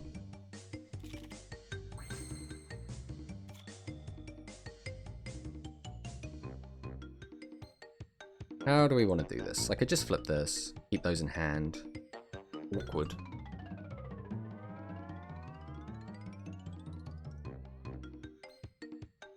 Could put that back in the deck. Set this. It comes down to, like, do we want to maintain cards for the follow-up play? Or do we want to have a push now? Either way we set this. We probably use the skill, right? Get these two. Tribute for this, pop that, summon. So I don't really want to waste both of the cards. So we'll do this. We'll go Death Doom Requiem. We'll summon this out. I will flip this. The problem is, no matter how you do this, it creates a really weird situation where I can't actually get in for as much damage as I would like to. But I kind of want to just maintain the Doom right now. We're going to tribute these, summon this. We activate this. Pop this. Because our attack's now too high, we can't attack directly with it. So we go battle, we swing into this. And we have to get him to 15. And then we pass.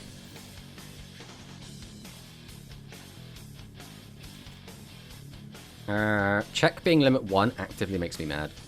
Yeah, I think it's because what would make sense to me is they weren't originally planning to have it as limit 1, and then they randomly at the last moment changed the ban list.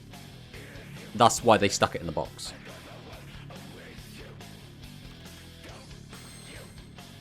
Another tribute log. I mean, I don't really have any reason to get aggressive. So we'll just chill. We'll just, like, slowly swat at his monsters. Eventually he'll have to do something or he'll deck out. And when he does something, that's when we'll, you know, retaliate.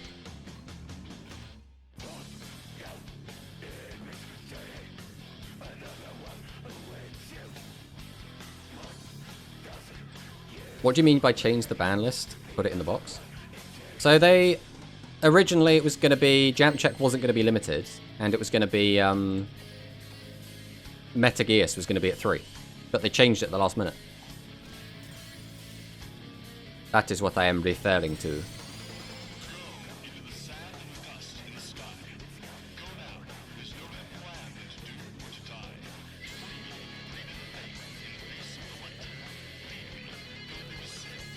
Barrage of Steel. I'm going to hit my Tribute Lock. If he has triple Barrage of Steel, I am going to be a little bit sad. Now, that wasn't on yet, so that's kind of okay.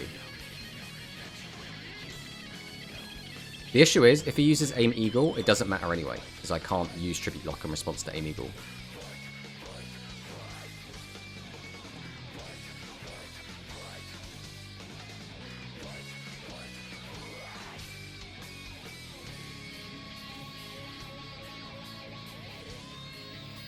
Yeah. On the plus side, our monster has very high defense, so if he's just going to try and go for an OTK, that's not going to work. An OTK, you know, just kill us from 49. It's not really an OTK.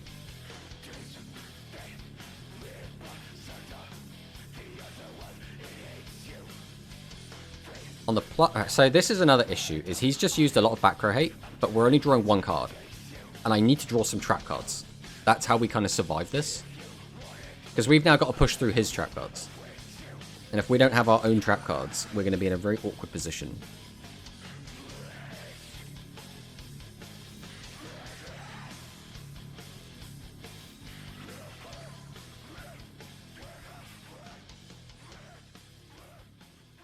So does he go for the extra 1,000 damage, or does he kill with a boss monster?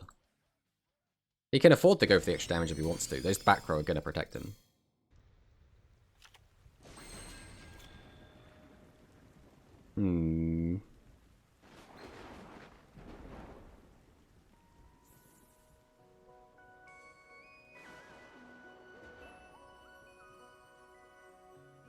I'd have to tribute these two, get this out.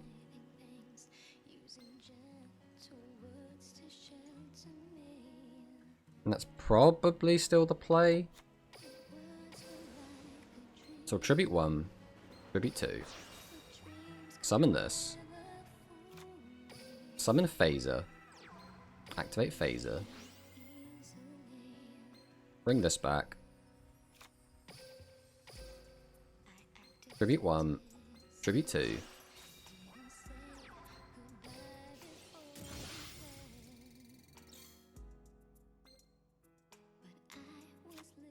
Set this. Normal this. Go to battle. Swing into... He's going to use some sort of trap card here. There's no way he doesn't. Yeah, okay, there's negated that. Just slip off my chair there. Alright. The issue is, if he has another back row hate, we're cooked. If he has another Aim Eagle, we're cooked. And he's just put 2 of them back in his deck, so any 2500 and he can play around our back row. I like your opponent's taste for sleeves and game mat. I mean, yeah. Stop the fence. That really sucks for us. Now we desperately need him to play this a very specific way. I really don't like Stop the Fence in this list. Like, the only logic I can see is it's to try and get off the effect of... I mean, that's just lethal through everything, so... Our hope now is that he just doesn't target the right guy. That is all we have. Still 100%, by the way. Still 100% Barrel Dragon luck.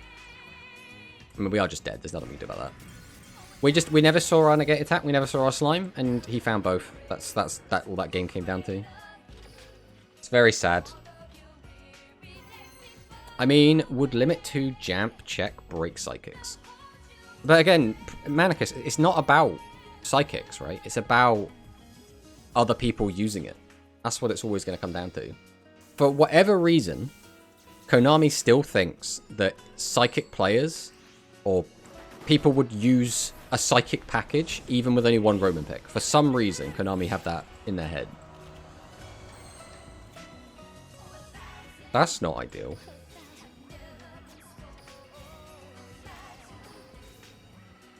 Well, let's see what our opponent has for us.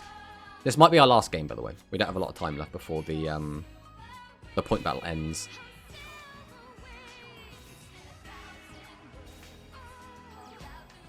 Oh, my little bro playing aggro.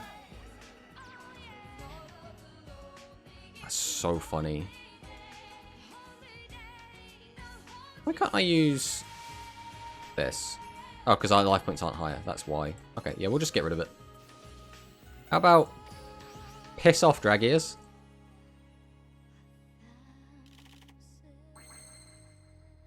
These are cards. I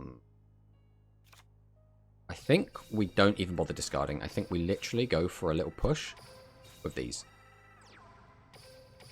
We'll just swing. Because this is like really good setup in hand. Any level 8 now is a complete board wipe, which is so good. I mean, no offense to the devs that balance this shit. It's not our problem. You put restrictions on it. Exactly. I mean, it's like Dragius, right? Like, Dragius is the biggest, like, annoyance in the game. Like, the entire Limit 3 list is entirely Dragius' fault. Let's be honest. But, like, how do you not release Dragius when it's, like, one of the main anime cards? Like, it's so hard. It's like, the old, shit, what's the Cyberse Dragon called? I think we just take this. That's fine. What was the ace monster from Vrains? What's it called? I'm completely drawing a blank right now. Alright, well, we will just do this. Grab this out. Grab this out. Firewall Dragon. Yes, thank you, thank you, thank you, thank you. Firewall Dragon was a massive problem, right? Because it was this ridiculous card. And they were like, we don't want to get rid of it, but it's an anime card. And I'm talking about the TCG as well, not specifically Duel Links. Attack.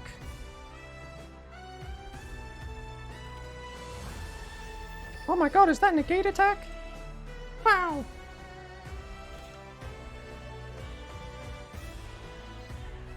Yeah, it's a weird problem to have, because, like, especially where Duel Links, especially, is more anime-oriented, right? Like, taking out, literally, the secondary main character's ace. Just, how does that work? Like, from a game balance perspective, yeah, just get rid of Dragius, right? But from a, like, anime perspective, how do you get rid of him? So instead, we've had to construct everything else around Dragius.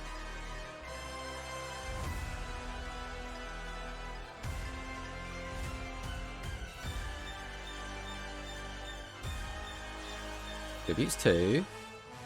Oh my god, is that Barrel Dragon? Finally! A Barrel Dragon has whiffed! Oh, they said it couldn't be done.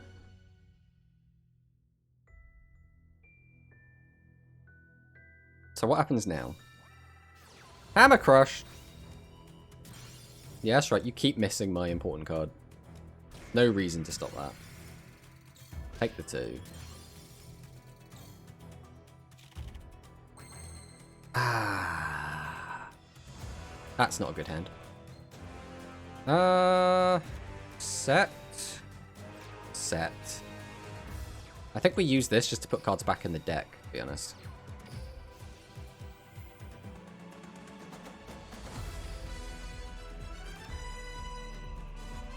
Then we just pass the turn. I don't know if I want to hold 2 of these. I probably should have used the skill and set one. Or, you know, summon it in defense mode, to be honest. In my mind, I'm like, hold these cards, but I'm like, these are both 7s, so actually this is kind of bad, and I don't want to summon either of these, so... Or I don't want to tribute summon them. I mean, isn't the problem fixed, though, by having skills that require you to use archetypical low levels? I mean, kind of. The problem is you run into these weird... You run into these weird scenarios where... If you're entirely restricted to just your type, I think that's almost a little bit too restrictive. Like, we see that with a couple of skills, right? Like, a good example is Dragonic Resonance, where you're limited to only dragons. But, like, if you can't include any techs of any kind, that feels kind of, I don't know, just very limited. Doesn't feel great.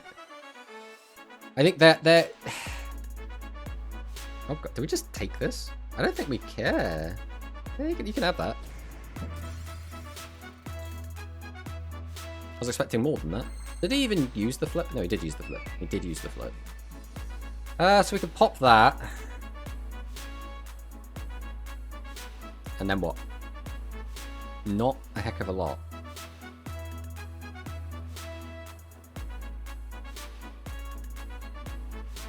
We wouldn't be able to get a good direct attack in. I think either way.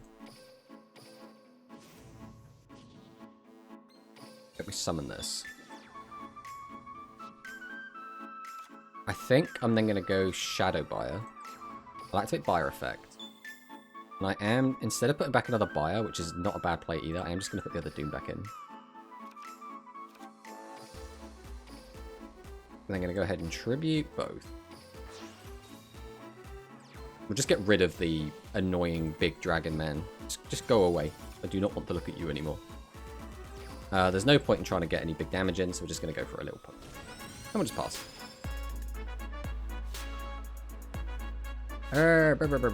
Or just... Let's try and scroll through this properly. Or just accept that Psychics get to have a good card. No, Psychics aren't allowed good cards. That is... I must protest. Shame it's in the last game. And it won't count, Lamel. I mean, it's whatever. Hi, well, welcome on in. Psychics need a way to mill right now with the skill. If I don't find Candy, I can't make good plays. The skill should have sent one from deck to grave at the beginning of the game. Do we care? I don't think we care. Yeah, you can have that.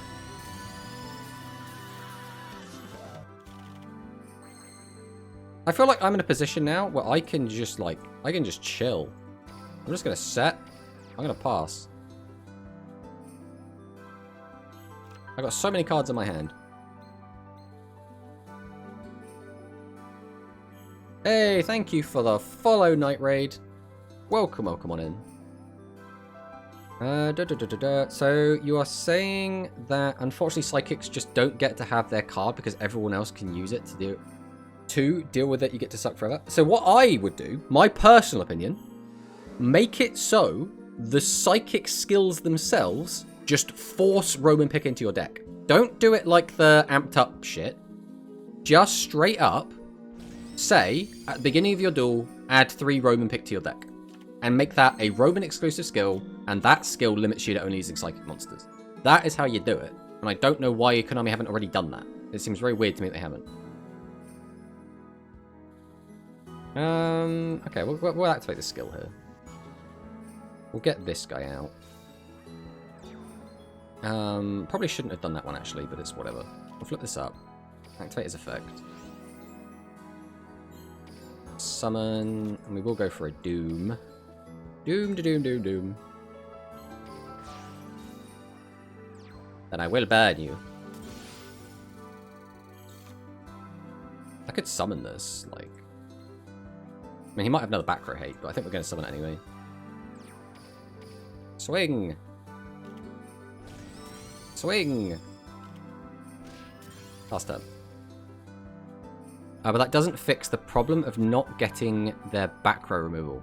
Well, you do the same thing with the back row removal. You make, like, the weirdest written skill of all time that adds 3 copies of Jamp Check and 3 copies of Roman Pick to your deck. I mean, I don't know. It's a weird one, right? In my mind, there's no reason to just not have Jamp Check now. Like, if you're not playing a Psychic deck, are you actually going to build a deck that has a Psychic package just to use Jamp Check? Like, would you do that? I don't think I would. I don't think Jamp Check is that good.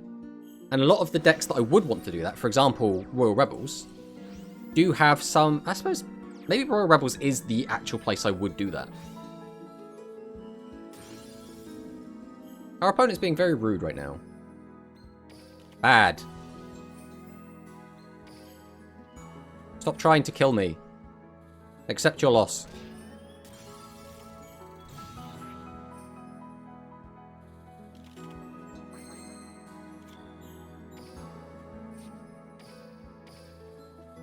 And we'll just take the win.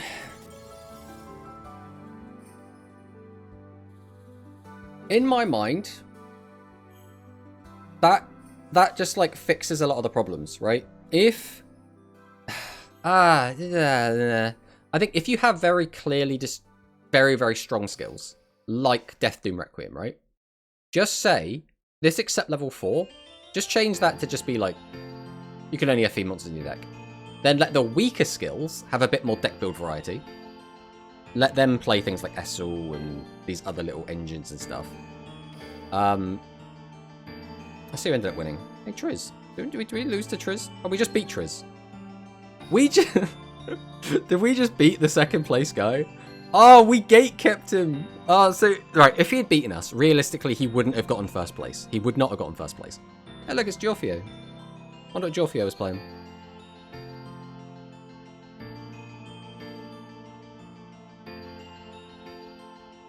There's Kai, Infi Hearts. We know some of these people. Orjama Yellow. There's Now. There's Now. Now ended on 0. Probably just spectating, I would assume. Luke Tyler was here. We're down here in the 0 Point Club. But yeah, I mean, I think it's an awkward problem that Konami have like put themselves in, right? That's what I kind of look at it as. Konami, no, you can only have one of each of your good psychic cards because they're too good in other decks. Also, Konami, okay, you can run one Dragius and everything. It's a weird one though, right? A lot of decks can't actually run Dragius. A lot of the dragon decks, they're kind of like, okay, you can run one Dragius in this deck. I think that's kind of fine. But overall, I don't think it's like that bad. The issue is just Psychic just getting completely crapped on. Because I don't think, right, realistically, if only Psychic had 3 copies of Roman Pick and 3 copies of Jamp Check, like let's say we've changed the rules in a world where only Psychic can play those cards, I still don't know if that deck becomes like a top tier deck. Like, I think it becomes like a tier 2 deck for sure, 100%. I think it will be a lot stronger than it was. But does it suddenly become like crazy broken best deck in the game? I don't think so. I'm not like... I don't have that much faith in it, I guess. Alright, let's play some more ICEZARK games. Let's go back into the pit and see what happens here. We want to get like at least a couple more replays. Ideally another win would be nice on this deck as well. We don't expect that, but if we can get one.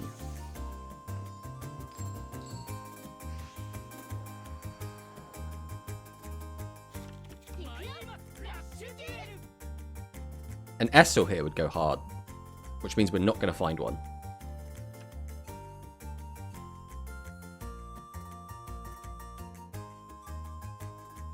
So this is probably Psychic that we're against now. Which means we will get to gift a win to a Psychic player, which is always a nice feeling. It's like charity. Yeah, no Essel feels bad.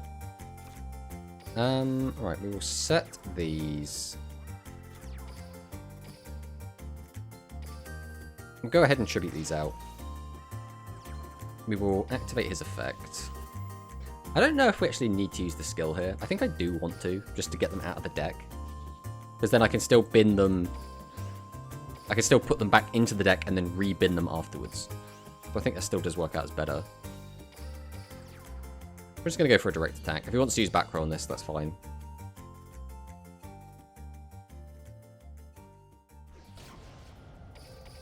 The issue is, that delay tells me that my opponent has negate attack or slime on turn 1. Possibly both. And if he does, I don't know how we win. I don't know how we managed to push through that. If they let it work, Konami would go the extra mile to let you search Roman Pick, prove me wrong. If they want something to be meta, they let you search. Yeah. I mean, ICEZARK gets to search. So did Dark Arts of Positioning. Both of those decks get a search. Are there any more cards that benefit turn 2 player exactly like Essel? It's basically Essel and Ghost Cyclone, but Ghost Cyclone is not quite the same, but people play it like it is that. So yeah, it's literally just Essel. And Essel is still kind of modern. Like, I say that, like 6 months ago it was modern. Like, now it's like 8 months old or something.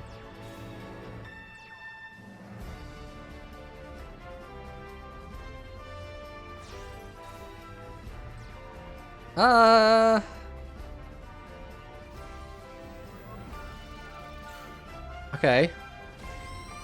I mean, you do clear the board.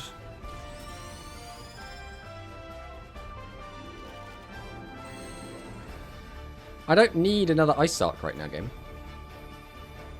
I think we have to activate this just to get ICEZARK out of my hand.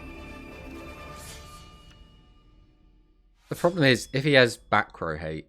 If he has back row hate, it doesn't matter anyway, because he can look at them.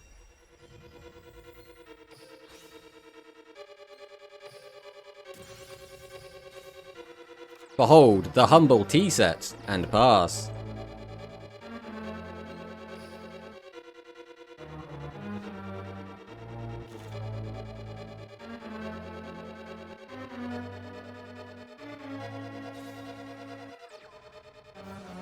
Guys, it's the card. She's here. You don't need to search it, you just draw it.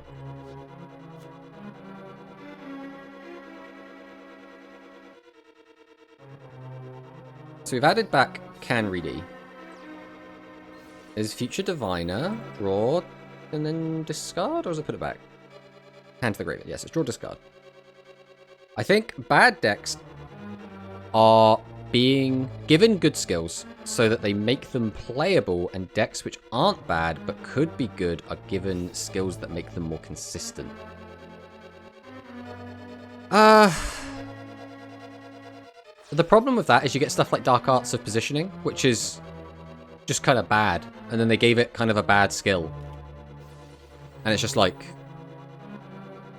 well, how does this... This doesn't fix any of our problems. If anything, it's just created more awkward issues. If he doesn't pop our back row, I think we will just use it here, because maintaining life points is obviously quite nice, as well as we might actually just need this body. 7 shift. Okay. Oh, heck. Is that Primo Guitarda? We are going to pay the 1,000. My man. Right, I think we are going to do this, because this is lethal, right? It's actually 100 off lethal. But I do kind of want the body. I am so glad I did that. Because, alright, we're not going to win the game anyway. Because he's going to have back row to stop us. But we literally could not play the game unless we kept this body around. Alright, we'll do this first. So I'll put this back. Put this back. Come on down, semi-ruler.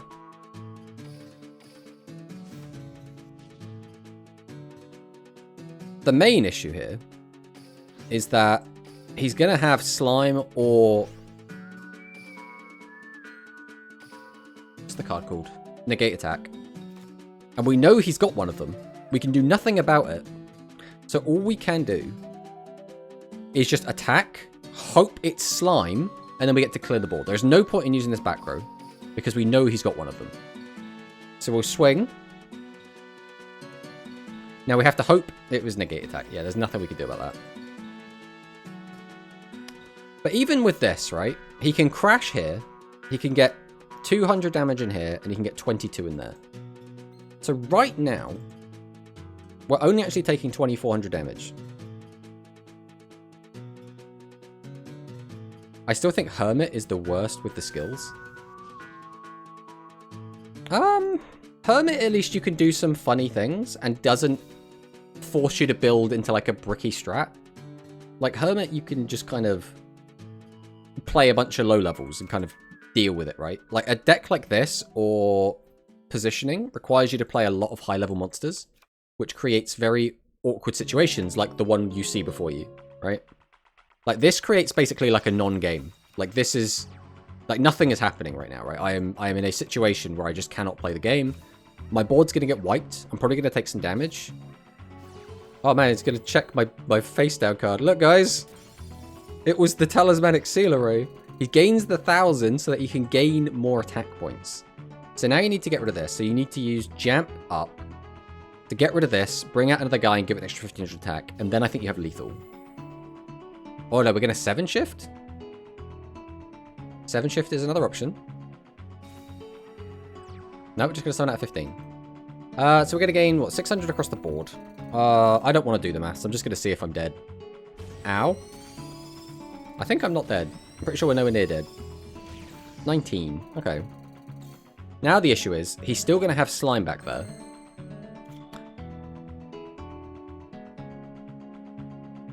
Did we just win the game?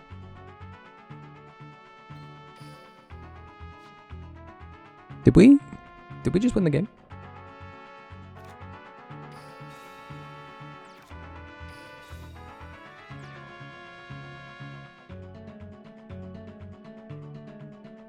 Let's just do it the easy way, rather than, like, getting funny with it.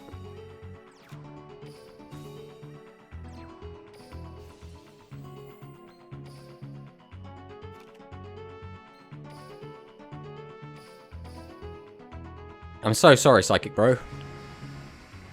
If they have slime, they can't use slime because of Urashima's effect. We found the exact combo to automatically win the game. Oh. Give me nice that. Man, that was... Whew. We were not expecting to win that. We were like talking about how we were gifting the Psychic player the win. And then he left a 1000 attack mode monster on the field. 1000 attack point monster in attack mode on the field. There we go. Rather than just completely merging that into one smaller sentence. And we go again. See, we come and play on the ladder in King of Games. Suddenly, the games are a lot easier. Weird, that. Kenshin playing Gavin. Oh, do not tell me we're going to get the ICEZARK mirror. It's not. It is not the ICEZARK mirror. What could this be? Noodles. This could be Harpies. This could be Blue Eyes. Knowing the ladder, I'm going to say this is probably Blue Eyes.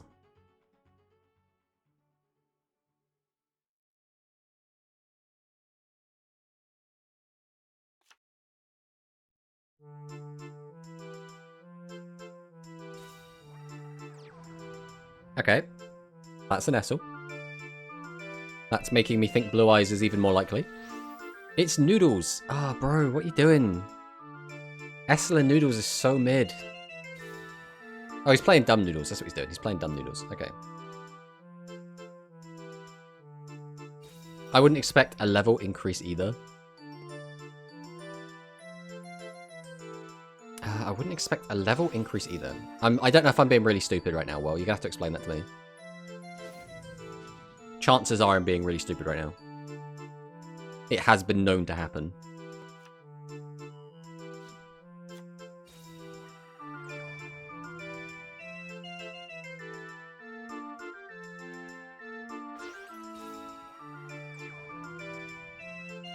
Oh, heck, is that Flame Cerberus? ICEZARK the Unequaled. What do we actually do with this? I can't use ICEZARK's effect, but there's no point in hoarding it in my hand. So I guess we just boost it to a 3k, don't summon the extra body, and just accept that he's gonna die on the crackback and there's nothing we can do about it. That feels so just sad. Alright, Spectral Squall. We'll bin you. We'll bin you. I'll gain some attack. Unfortunately, these are just really bad back row. Like, really, really bad. I think we have to clear this. The main issue we're having here is we can just die. Like, the crackback here could just kill us. That is not impossible. Or does the monster just make the monster back row immune? So, the card that we used is called... I don't have it engraved right now. Is Urashima... Not Sage, what's it called? Urashima Warrior? Which is, we can shuffle one monster with 0 attack from our graveyard into the deck, and then we can choose a warrior type monster on our field. Your opponent cannot activate trap cards when that monster declares an attack. So we basically said, as long as this guy is attacking, you cannot use any of your bullshit.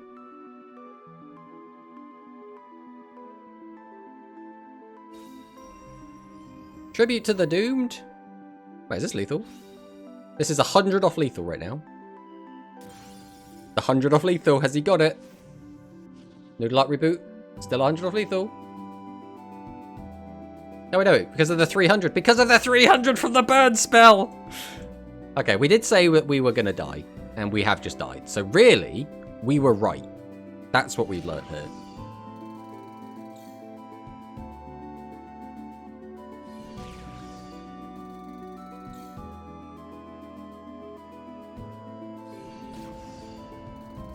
Okay, so with that, I think that's going to be the end of ICEZARK. I think that's going to be enough replays that we don't need to play anymore.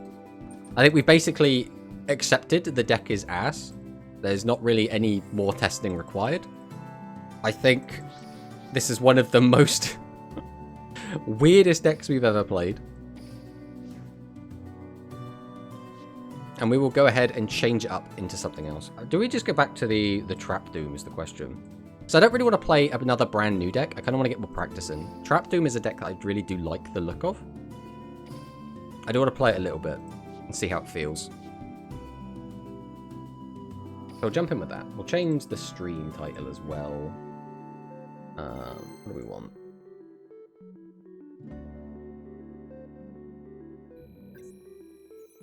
Why does that keep happening as well?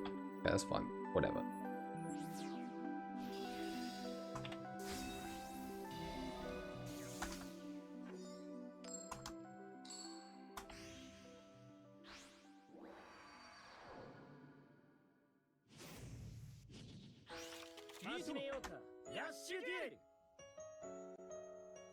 Then we could save that. And let us see what they get. Oh, that's a lot of very weird back row.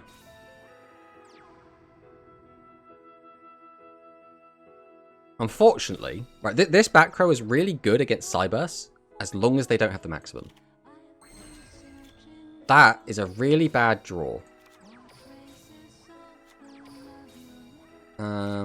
Unfortunately as well, Tribute Lock is a weird card that we can't use if our life points are equal. So, I have to just see what he does. If he just drops the maximum, then we are just boned. The game is practically over. Oh, it's Beyond Curiosity? Did I miss that?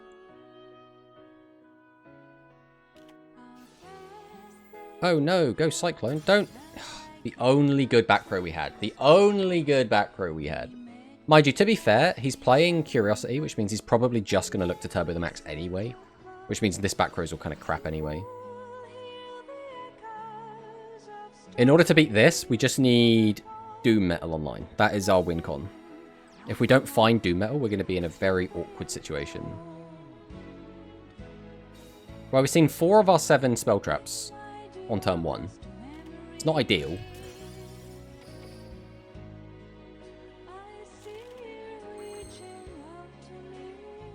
Those are cards.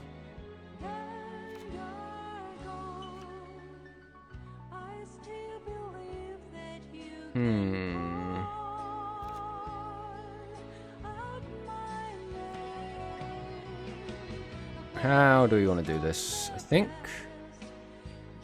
Probably just chill, to be honest. I think we are going to activate our skill. We're just going to throw this out. And we are going to set this, even though it's a very awkward set. And then we're just going to pass.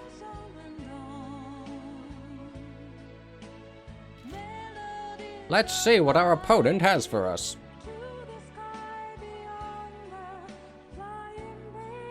We're basically just waiting until the max comes down. And if the max does come down, things could get very, very sketch very, very quickly. If the max doesn't come down, kinda just chilling.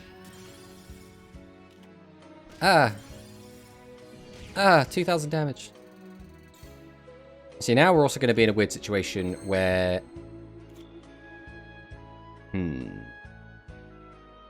Alright, this is actually looking very good. So we're going to use this. We have a level 7 engrave, so I'm going to summon out this 7 now. We're not going to do that. I'm going to summon out Phaser. I'm going to activate Phaser. I'm going to bring back the invasion. Then we're going to tribute both. Summon out Doom. This way we maintain a Doom in hand. We're just going to go straight to battle, and we're going to see if we can't get in. If he uses back row on this, that is fine. We're still on lower life points as well, which means if he does stop this attack, Yeah, okay. This is a little bit problematic because if he has just 3 1500s, we do just die. That also just kills us because we have not drawn our negate attack. Rip. Well, you know. Sometimes they just have the max. Unfortunately, the deck that we've built here is not very good into maximums. Now, if he was playing the good version of the deck, it would be a lot better against that because then he would actually be summoning out level 7s and 8s. But when he's playing Beyond Curiosity, his entire game plan is just summon maximum, and we are really bad into that. Alright, let's see what the next person's got for us.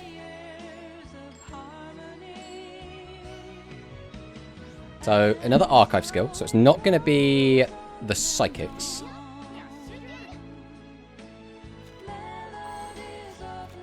We'll set.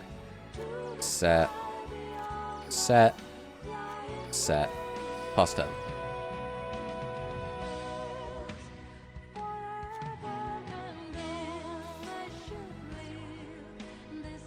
Oh boy, it's Light Sorcerer. Ah, so it is just Blue Eyes again.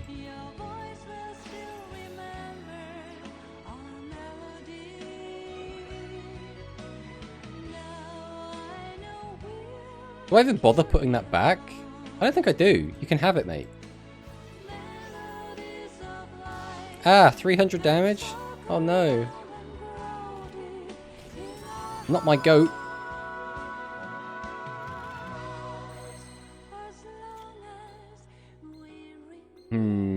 This has caused a slight issue, which is when I activate this skill,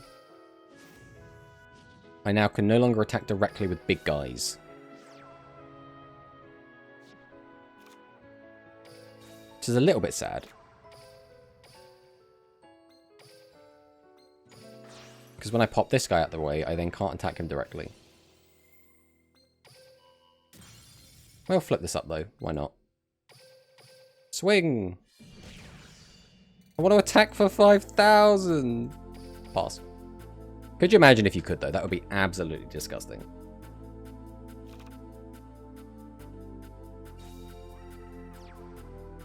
Essel comes down. So that has milled a Bright Dragon. Which unfortunately is a special summon. And both of our traps only work on normal summons.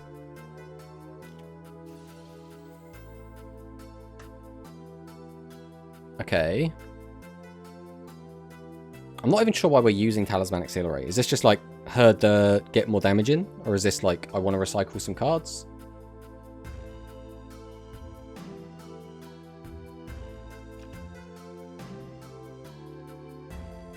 The issue that I'm having is he still has 3 cards in hand. So he still could keep going.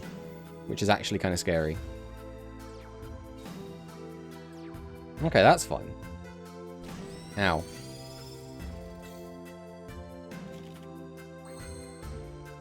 Hey, it's Shadow Buyer. It's unlikely this works, but there is a chance, so we're going to go for it. We'll put the 8 back in. Tribute 1, Tribute 2, Summon. Activate the effect. Now, if he just hasn't got any back row... Ah, of course he has a back row. You're not allowed to just have negate attack. Just one of these days, my opponent just will not have one of the 2 traps that are good. And I will just get to win an early game. It hasn't happened at all today. But one of these days... Ah, don't stop special summoning! Just tribute summon like a man. Mate, all my back row stops normal summons. You can do whatever you want to them.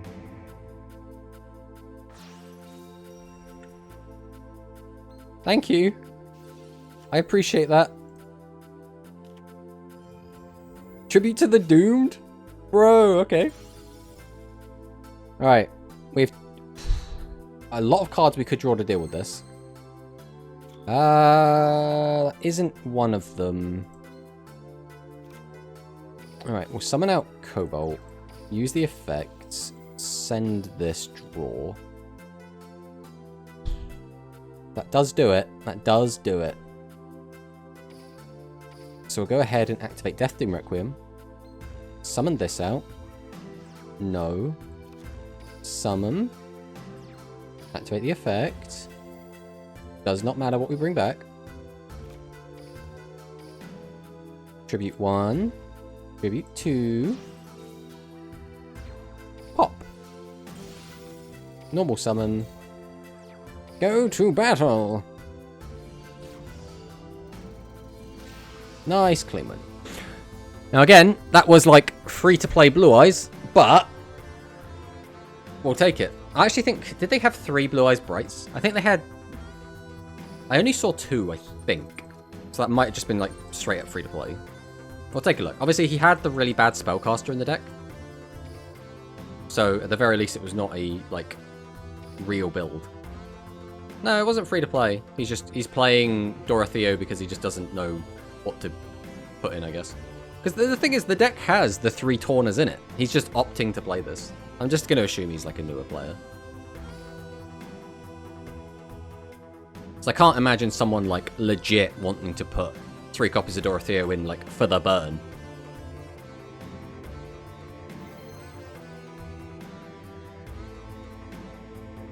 Alright, we'll do one more duel, and then I want to talk a little bit about the meta. And we're going to do that with, like, you know, a tier list and stuff. I want to get, like, our first impressions, I guess, of the meta. I don't know if anyone else has, like, any other thoughts, feelings, and opinions.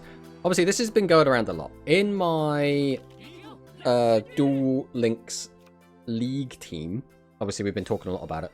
And, like, what people think is different metas. Obviously, I'm going to leave my my teammates' opinions. Let them keep their own. But I want to talk about, like, my opinion. This is a weird hand. And I want to kind of hear what other people that play, especially people that are playing in tournaments, like, what do they think? Like, what is, in their opinion, like, the best decks right now? I think it's hard to argue against Machine being the best deck. I think that goes without saying, right? Machine is the most winningest deck. It has the most representation. It has the most wins. It has the most tops. It has the most everything. The boy, he's back.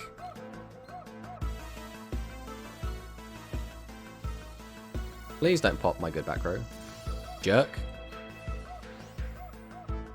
There is no greater feeling for a Overlord player than when they hit the negate attack. Like he is probably elated right now.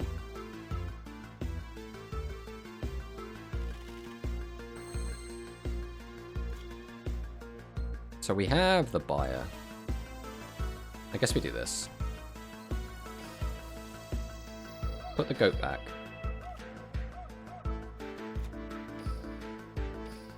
Then we're going to tribute 1, tribute 2. Activate the effect. The issue is, if we go hyper aggressive, all he needs to do is draw the max and we lose. Which means we don't really want to go hyper aggressive. So, we're probably just going to set some cards and just go to battle and swing. Until we draw a trap card that can save us, there's no reason to go aggressive. Because we will just die on the crackback. Unfortunately, he, though, doesn't have to worry about that. He can just do what he wants. So he can just, like, keep summoning out Seven's Robe Magician and put us in, like, a really weird situation. Just constantly over and over and over.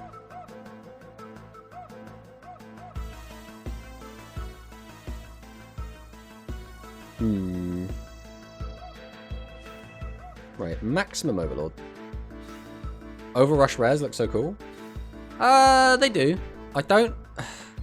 I think Grand brought this up, and it came up, but in Duel Links, they look weird, because they're supposed to have, like, you know, gold shiny text, like gold foiling text, in which case they look a lot better, but when it's just black over this, it looks very weird.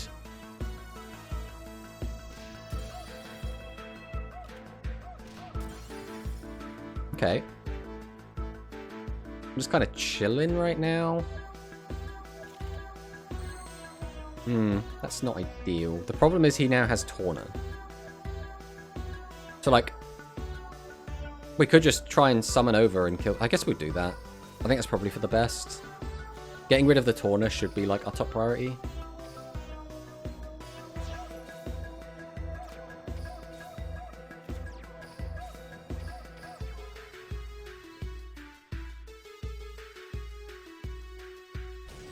Okay, let that go. He has the back row to stop us, which is, I don't think we can actually win this game. I think him hitting our negate attack early has meant that we have a very, very, very low chance to actually win here. Yeah, also I have a new replay I want to watch. Yeah, we should actually. And we should also change our map, because we said we were going to do that after the point battle and we completely forgot. Overrush Maximum Overlord is a scam. Yeah, what do you mean by that? Is it because it's hard to get, or it looks bad, or...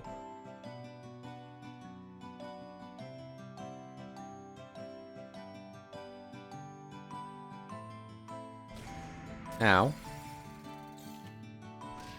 And there goes our little defender guy. The issue now is our life points are getting a little bit low.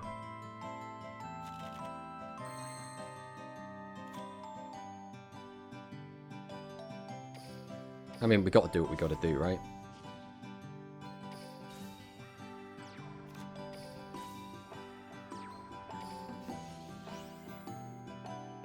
Doesn't matter what we bring back.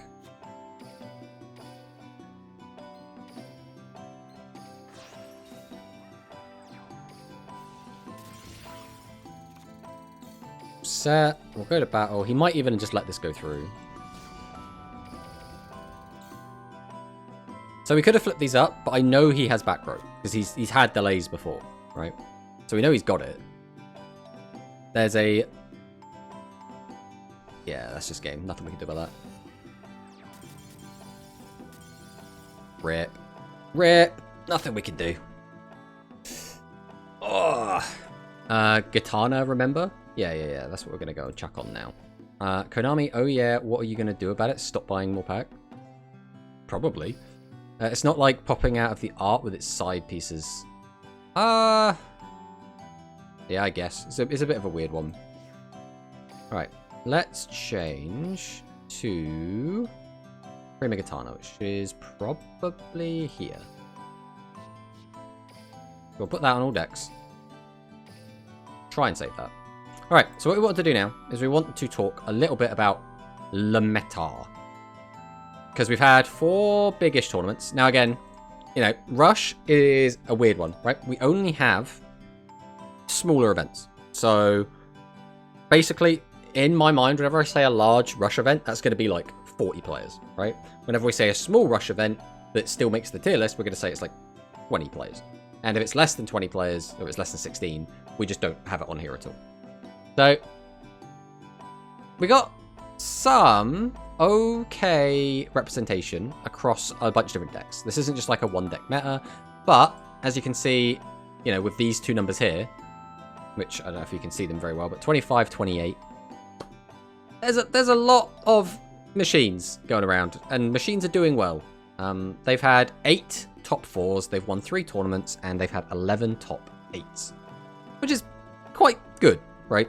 Now again, just because a deck's winning a lot doesn't inherently mean it's the best deck. But I do like to use this data as like a guideline. There are still some caveats, like for example, some decks are really good in certain matchups, they're not good in others.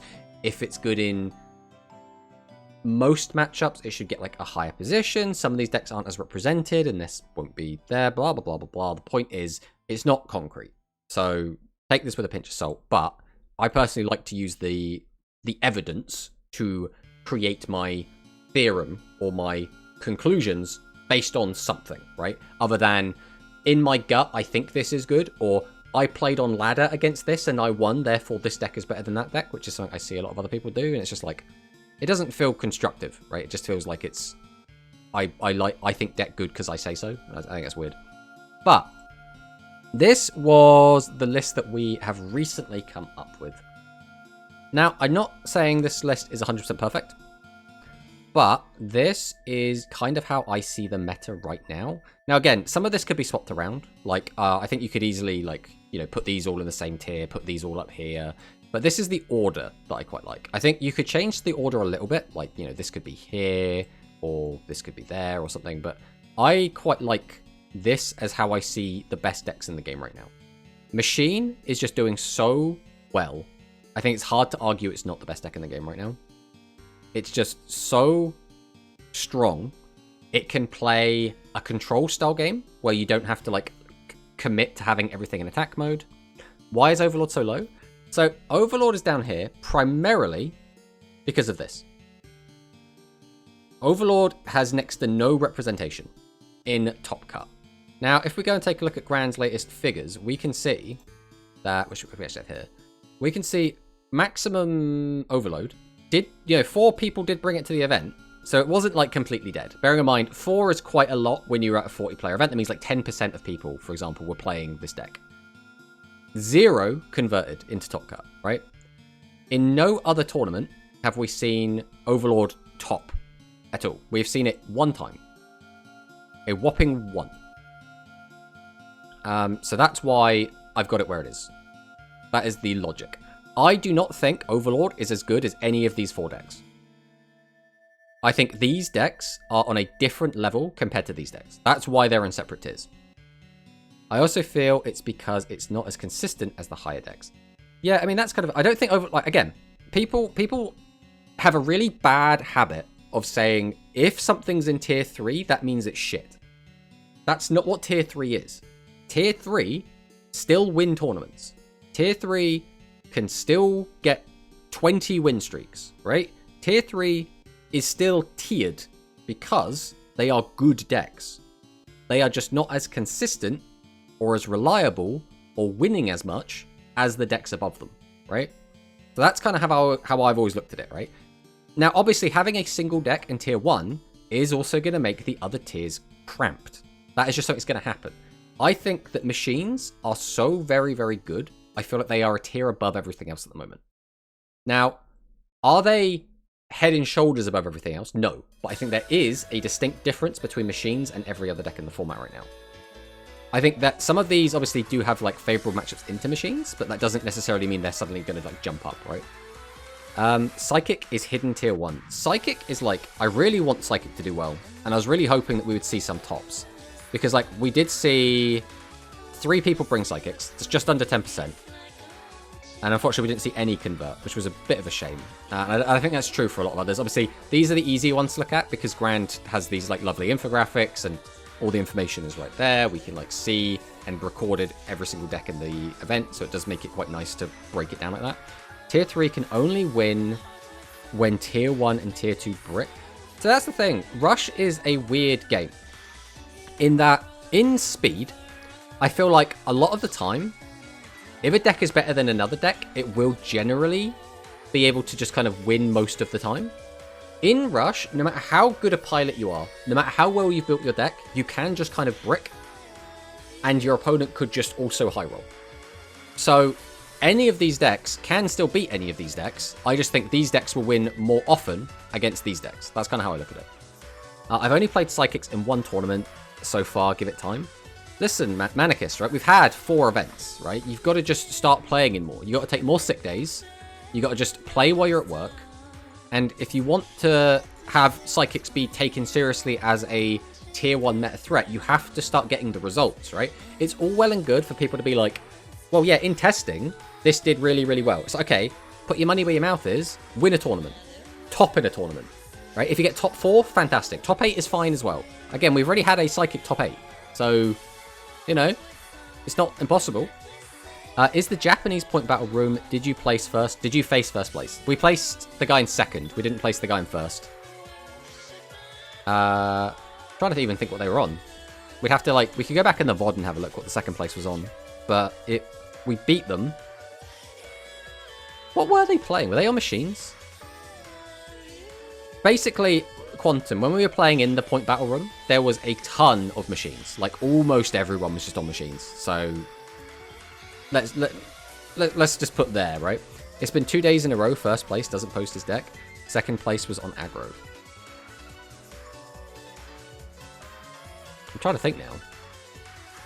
Yes, I think aggro is what we played in the last game. Yeah, because on the very last turn, he summoned Dragius, and we changed it to defense mode with Tribute Lock. That is correct. Alright, so is this all getting posted on... I haven't, like, looked on the Discord or the Twitter, but I should be posting them somewhere. But yeah, the other problem is point battles are really weird, right? Point battles are...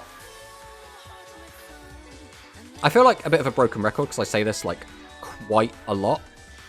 Third place was on Magician Shuffle Machine. Yeah, I've heard a lot of people talk about that. And the logic is just, you don't really need the machine skill. Because the machine skill is a relic from a bygone time. It's not particularly... Like, the machine skill is okay. It's not great, right? So the logic is you can play a different skill and do better with it. And the other machine monsters aren't as relevant if if you're not using that skill to get them out as 3500s. You don't need the other boss monsters in the deck, so you could just play Dark Magician and Dark Magician Girl. There are obviously other problems with that, because now it's like, well, does the deck get a little bit bricky because you can't use Bicorn to get out the Magicians, but then 3 of them are now level 6s, so it doesn't matter as much, but you're still now playing 7 high-level monsters. It gets weird. It gets weird. See ya, Dragson. But I, personally, am not... In general, I'm not the biggest fan of point battles as a competitive outlet. I think point battles are great for deck testing. I don't like it when people say, oh, this deck won a point battle, therefore it's the best deck. I think that's very weird, because point battles aren't like everything else, right? In a point battle, you can go on a 10 lose streak and still win. It's weird. You can go against people that are really, really bad and just get lucky, basically, and play against people that aren't as good, and then farm points off them, and then end up in the #1 spot. You can just play a deck that wins games very, very quickly, win 8 games right off the bat, and then stop playing, and then you can just wait till people catch up, and sometimes they just won't. So you can just, in the first 15 minutes, get to first place, and then go AFK and still win. Like, I don't know, point battles are weird. I don't like them as indicators for how the meta is, right? I think there's too many extra weird variables in them.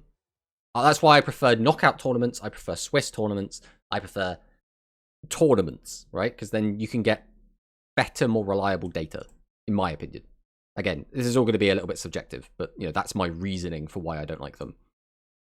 But yeah, this is how I kind of see things right now. I think these are just the 4 best decks. I think these are just doing well. And I think this is also... Oh, come on, Bayonetta, what are you doing? Skip ahead. Let's also reshuffle that, because we've had a lot of things not being shuffled there. I think that if we look at the data as well, we can see that machines into Cyburst. Now, obviously, Cyburst is down in tier 3, but it's at the top of the tier 3 now. I think Cyburst is actually doing a lot better than I thought it was going to. I think Chaos Femtron is a heck of a card. 1400 attack is not a small amount. Being able to add maximum pieces makes the deck go a lot quicker and can fill the graveyard for things like the Attrashoot Hydron, which gets you more plussing. So the deck now does a lot of plussing. It still has some of the same problems it's always had, very low defense value, not very many defensive options in general, but still pretty good. Yesterday, 3rd and 4th place in Point Battle Room was Cyburst. Yeah, again, I'm not... Again, I'm never gonna... I don't put too much stock in point battles. It's the same problem I have with the KC Cup and the GRF. I don't really care which deck's top 10. I don't think that matters to me as much as if someone was to just win a tournament, right? In my mind, those types of events they're only open like at certain times. They have a time constraint. Decks that can play games faster generally have an advantage. I don't know. It's a weird one. It's a weird one. I always just prefer tournament results personally. But I do think Cyburst is in a better spot than it was. I do quite like how this list is doing right now. I did actually lose to this deck in the Rushdall Grand Prix. But the caveat to that is they did summon out the maximum on turn 3 both games. So it's kind of hard to beat that. Base, the Quantum Rush tournaments is the pinnacle of meta. I think that the Quantum Rush tournaments are more important than a point battle. That is how I feel. I genuinely think you get better data from a quantum rush than you do from a point battle. I genuinely believe that. Point battles are also only one game, so you don't know what they have and how to play against it like you would a traditional match. Yes, there's also that. It's awkward is the answer. And the other thing is you can just swap your deck constantly. So like, if you're having a bad matchup, you just change deck. As well as if you play and like, oh, everyone's playing Machine. Oh, I'll swap to a deck that has a better matchup against Machine then, right? It's weird. There's a lot of metagaming you can do in a point battle that you can't do in a tournament. And all of those variables, in my opinion, just make it a less competitive environment. Now, you could argue that makes it more competitive, but then having the ability to change decks constantly invalidates a lot of the statistical data that you can extract from it. I think it's a weird one. It's a weird one. Now we have the ad break. We'll just wait for that to go.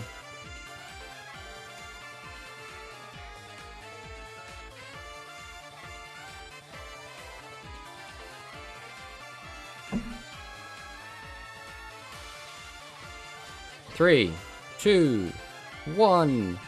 Alright, so that should be the ad break over. But, in my mind, I think you can have a lot of fun in a point battle.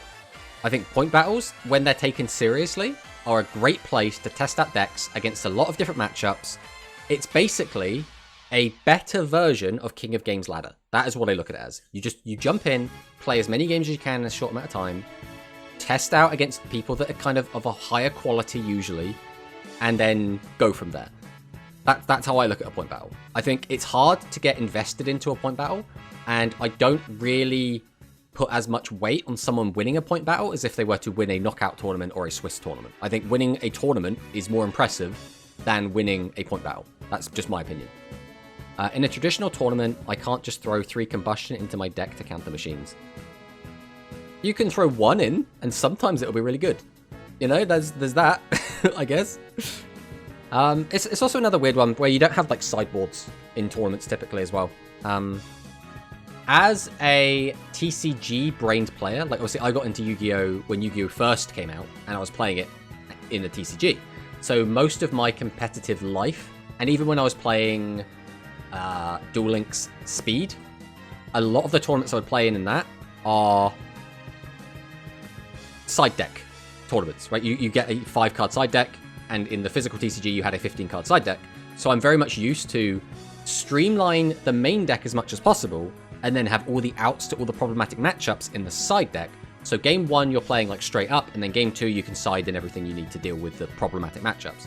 Obviously we don't have that in Rush Duel, specifically in Duel Links, so you have to kind of just squeeze all your outs into the deck, which is very awkward sometimes, because then suddenly it's like, well, I need this card for these 2 matchups, but it's completely useless against these 4 matchups, but I'm likely to see these 2 matchups, so I should include it. But what if I don't? What if I see these other 4 and it's useless against those decks? It's very awkward right now. We have that with some of the trap cards in the game right now. I mean, like halfway through, I have to build it beforehand with everything taken into consideration. Exactly. Which creates really weird deck building options. Now, you could make the argument that that means that it separates the good players from the bad players, because the good players will be able to effectively pre-side before the tournament for the matchups that they run into trouble against. And I do think there is value there.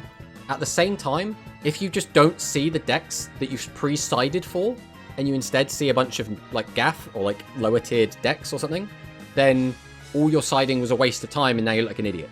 So it's like, are you 5-head or are you 3-head? Depending on like just how it unfolds, you could look like either. It's a really weird one.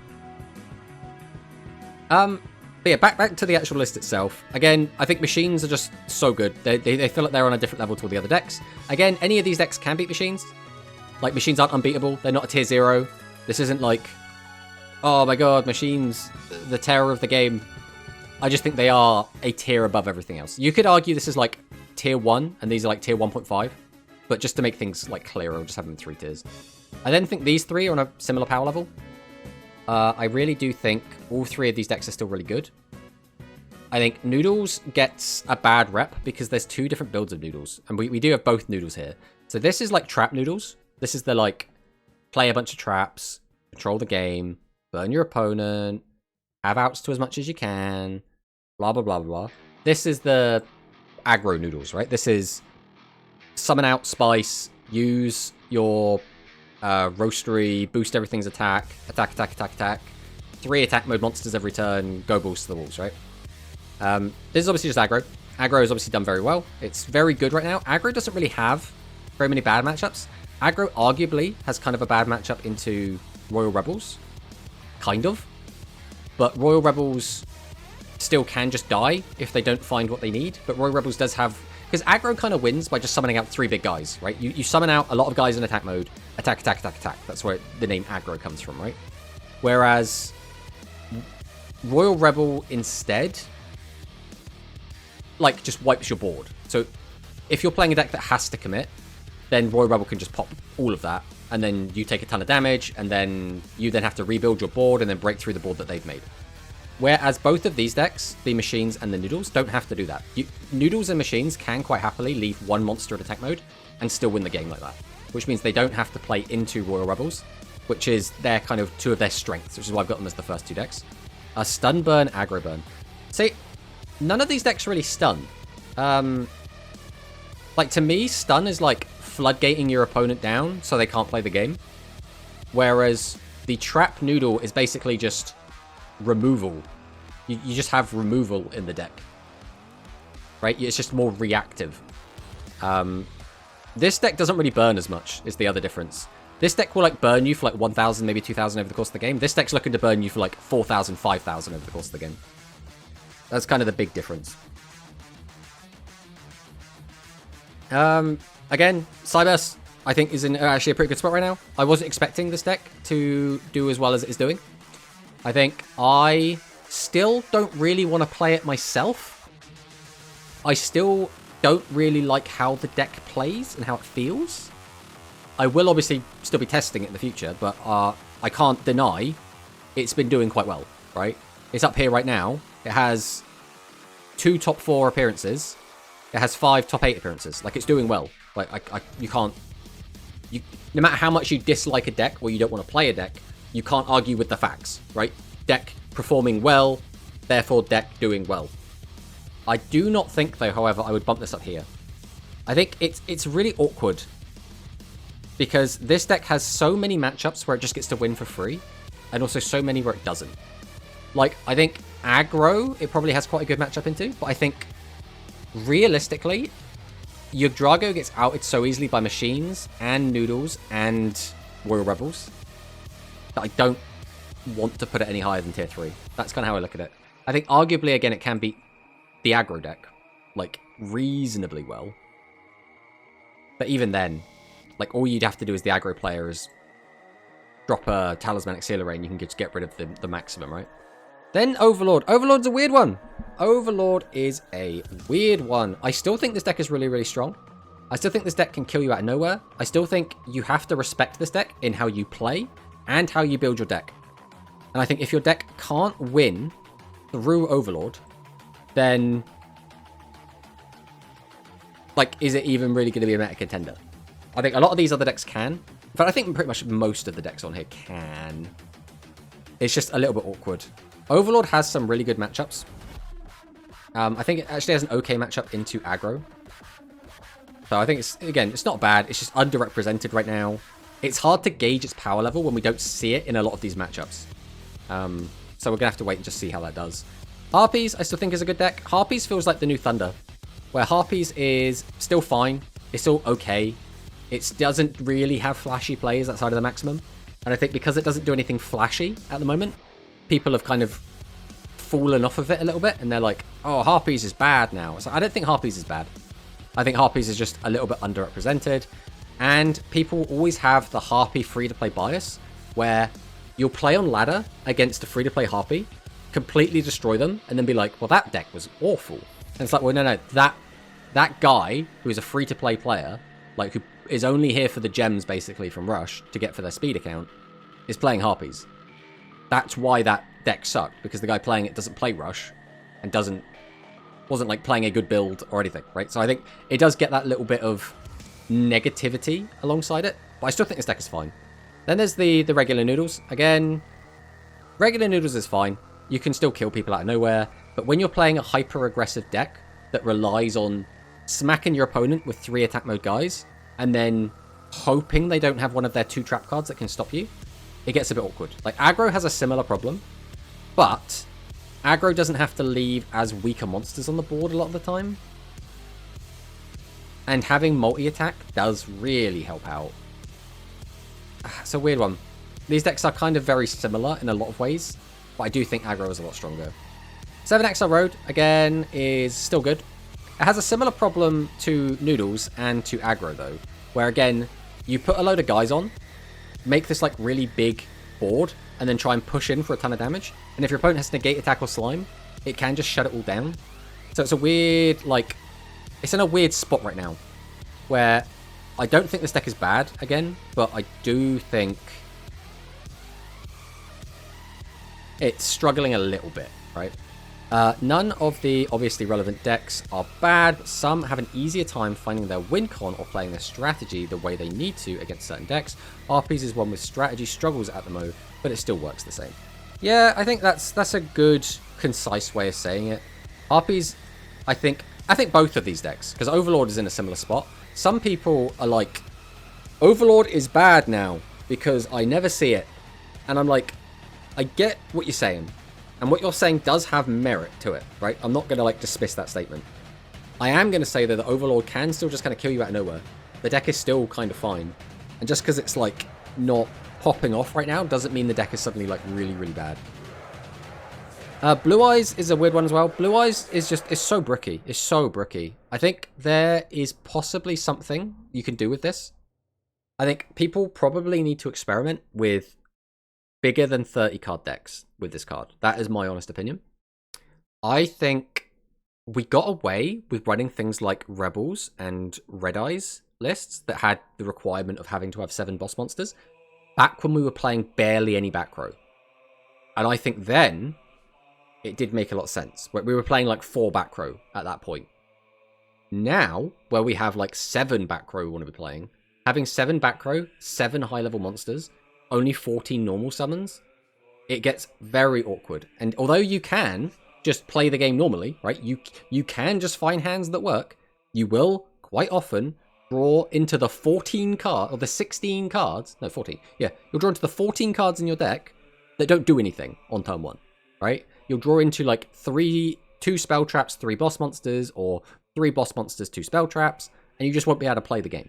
You'll just have to like set some cards and hope you don't die, or hope you don't take too much damage and then are too far behind to be able to retaliate.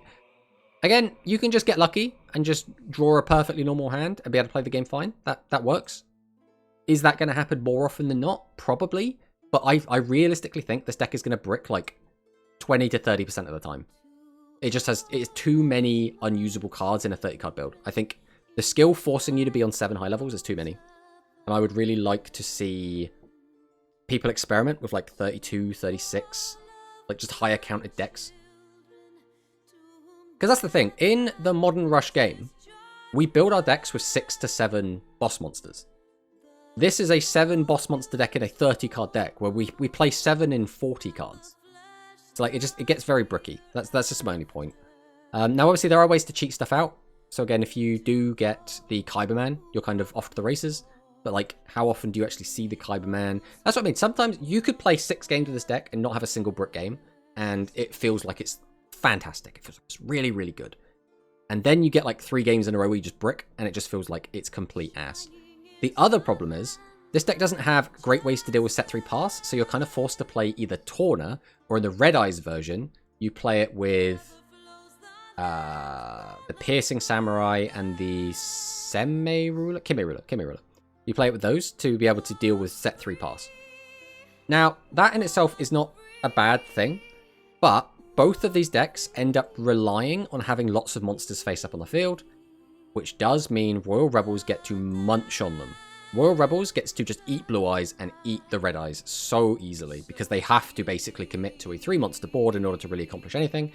And I think that's a big reason why a lot of these decks are kind of being held down, because Royal Rebels says, if you build a big board, I'ma just eat you. So, aggro, I'ma eat you. They go, oh, Noodles, I'ma eat you. They go, oh, 7XL Road, I'ma eat you. They go, oh, the Blue Eyes Dragons, I'ma just eat you. And that's kind of it.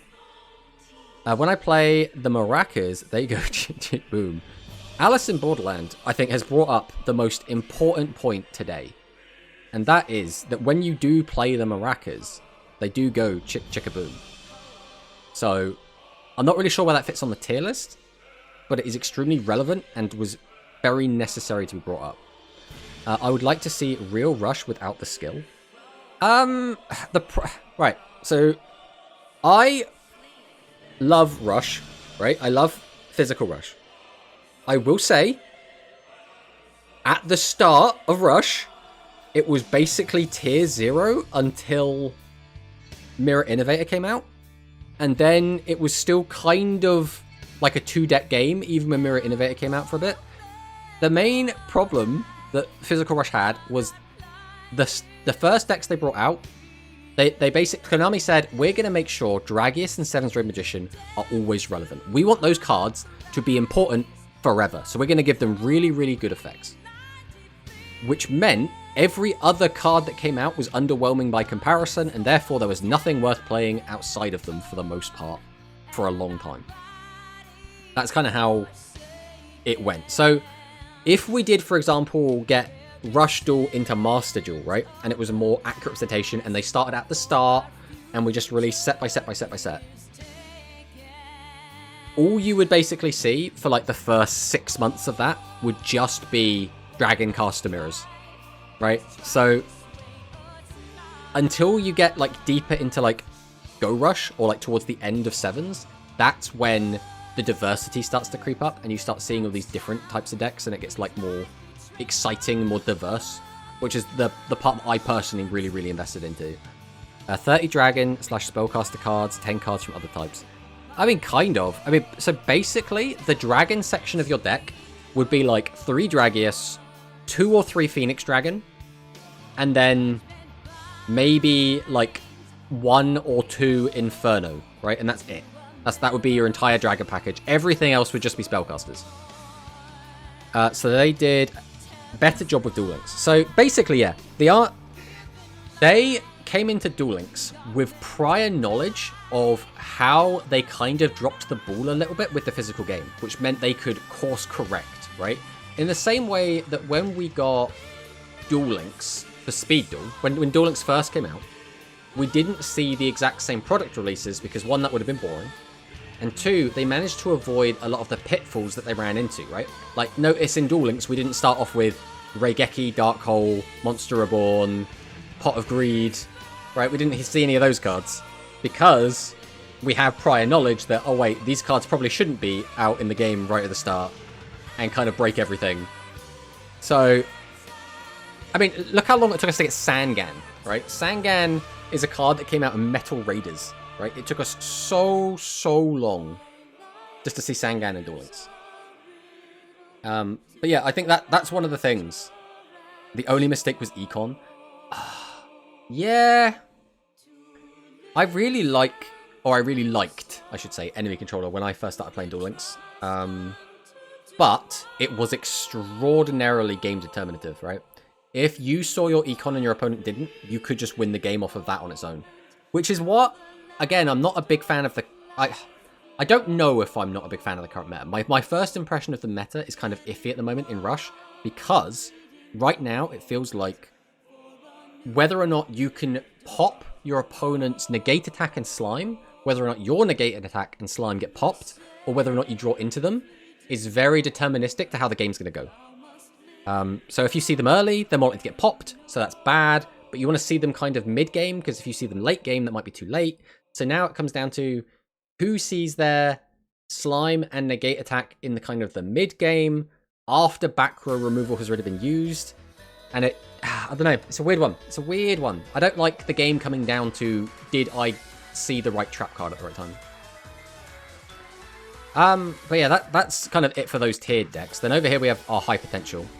I still think, I've not really been testing Resonance, but I have heard from other people that the deck isn't performing very well, which is a little bit surprising to me. Like, the only real negative Resonance has is you can't play non-dragons. So you can't play things like Essel, right? Now don't get me wrong, Essel would go hard in this deck.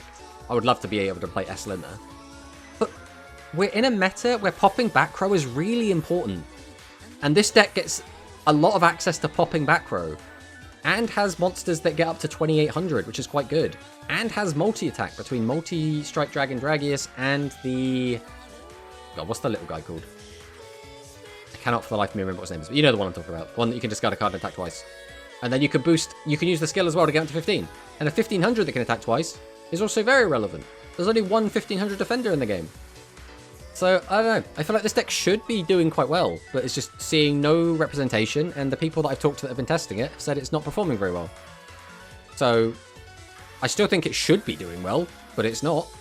Psychics, again, is in a weird spot. I really want Psychics to be good. They have so much just holding them back right now. Psychics, again, are in a similar boat, I think, to a lot of these decks, where in order for them to like do well, they have to just make a big board, and then Captain E.T. the big boardy guy comes down, and Royal Rebels all over everything.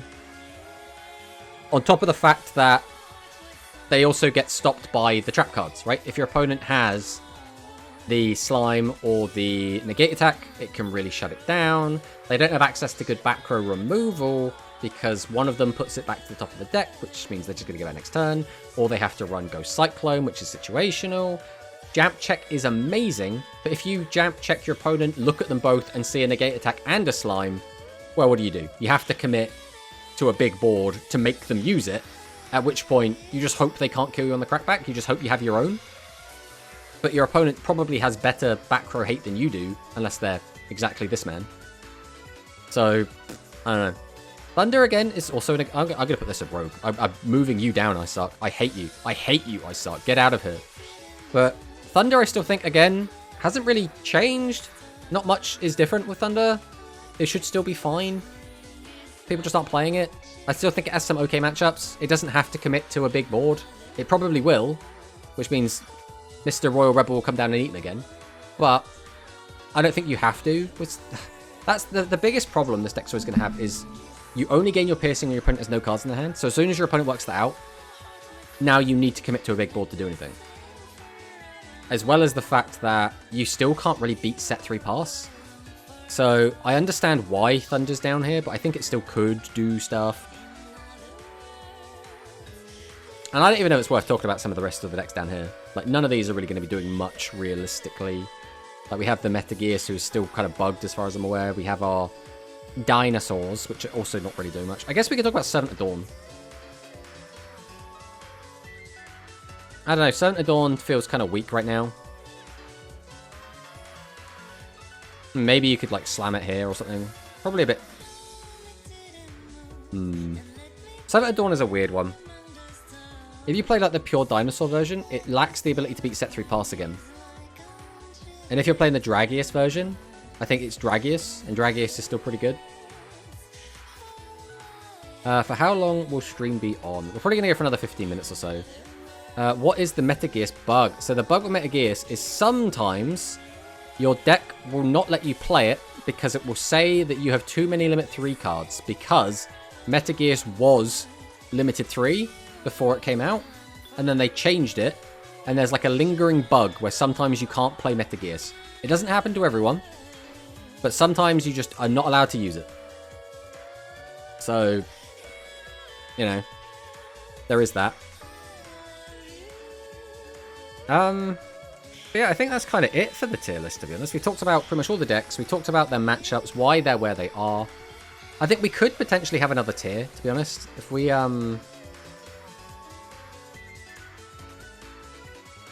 had one more tier. I think if I was to say the decks that I think are worse than tier 3, I don't know. Do I think Cyberse is that much better than Blue Eyes? Not really. Like, maybe you do something like this. Maybe. But I don't think you need to. I don't think any of these decks are much worse than these, to be honest. I think you probably just leave them where they are.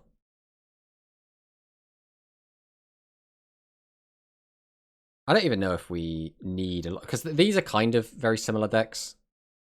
But, like, if we'd separate the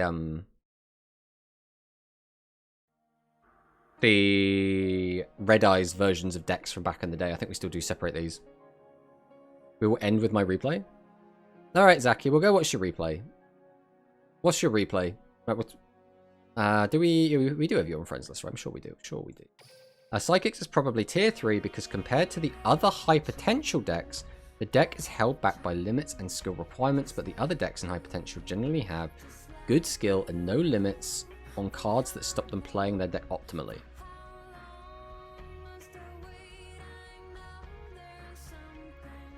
Does that matter, though? Should that affect your tier placement just because Konami decided to shaft you? That's my next question. Hey, Card Fighter. I just came in. How are the tiers categorized? So we'll bring that up again quick before we watch this replay. So our current general list is... We'll just get rid of this again. Is tier 1 is basically just best deck, right? I think this has basically a winning matchup into almost every other deck. It has like some 50-50 matchups, but basically is hard to dethrone. It's hard to come up with a deck that just hard shuts this deck down. Tier 2 are decks that have winnable matchups into the number 1 deck. And again, don't really have to completely customize what they do. I would say that Noodles does have kind of a losing matchup into Machines and into the Dragons, but has very positive matchups into like everything else. That's kind of how I'm like having that down. And then tier 3 are just decks that I think are just a step below everything above them. Again, we have to preface this again. We're not saying that tier 3 is not bad decks, right? Tier 3 are still good decks. They are strong decks. They can still win tournaments. They can still take games off of these 4 decks. I just think they are a step below these 3. I've heard Metagears is only bugged for PvE. I mean, I haven't basically tried to even play Metagears, so I'm only going off of hearsay. Psychic is held back by the fact that it's a big brain deck. I mean, we can cope on that if we want. Psychic is held back because it's a masochist deck. I mean, having to deal damage to yourself is obviously not a very good thing to do, right? You obviously want to have more life points, not less, especially in a format where you can get burned to death.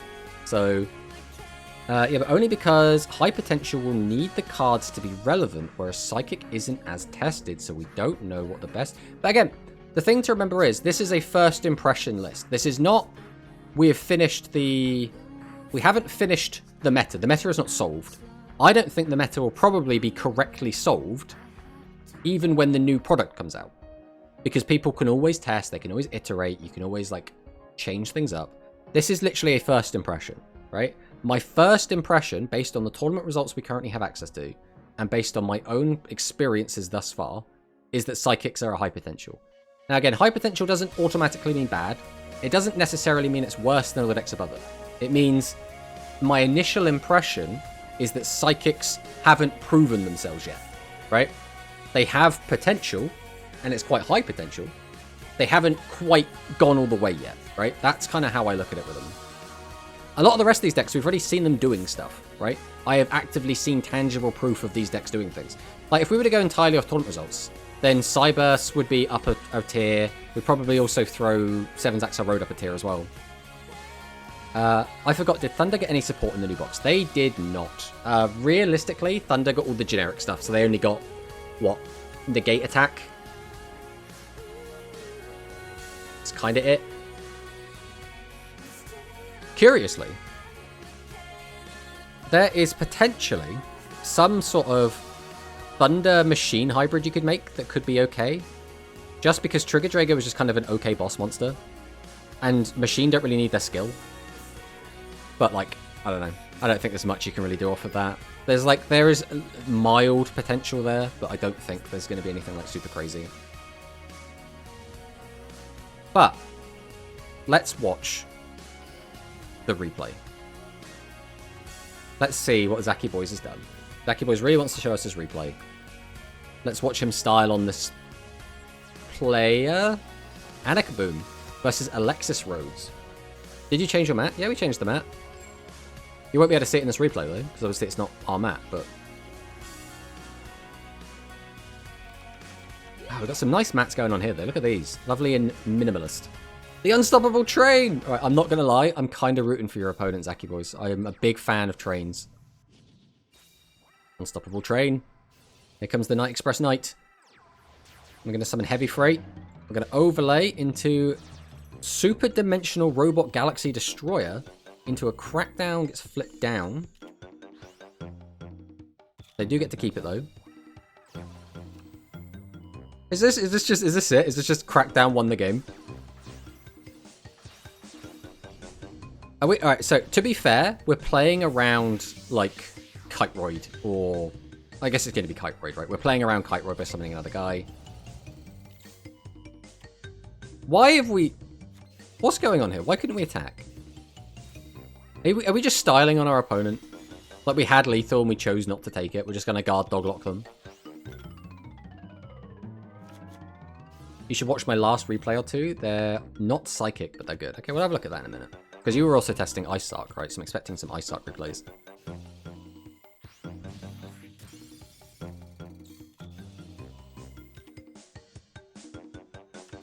Crackdown. Oh, it cannot attack. Right. I don't play Crackdown that often.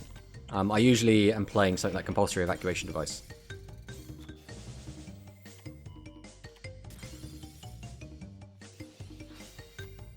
Switchyard gets Night Express Knight. We'll summon out the Knight. Use our Princess. Guard Doglock. And then kill. I mean, what do you even do there? What do you even do there? You can flip down the Crackdown monster and flip it up and attack. Well, the monster did get flipped down. By Book of Moon. And then got flipped up.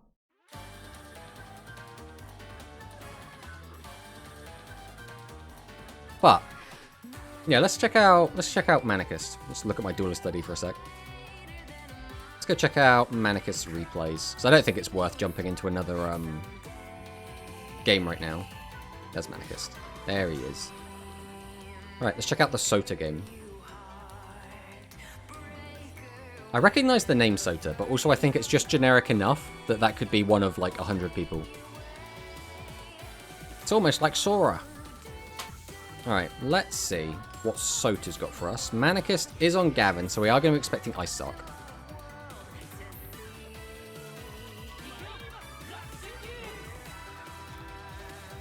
Set 5 pass, quite a good start. Ultimate Bond reveals the Barrel Dragon. Grabs out the Ultimate Flag Beast, Aim Eagle. Summon out the Bicorn, summon out Aim Eagle. No reason to use the effect, so why bother? We will pop the Legend, that's pretty good. Are we going to see it? Double heads. Wins the 50-50. And does get to clear the Crawling Torso.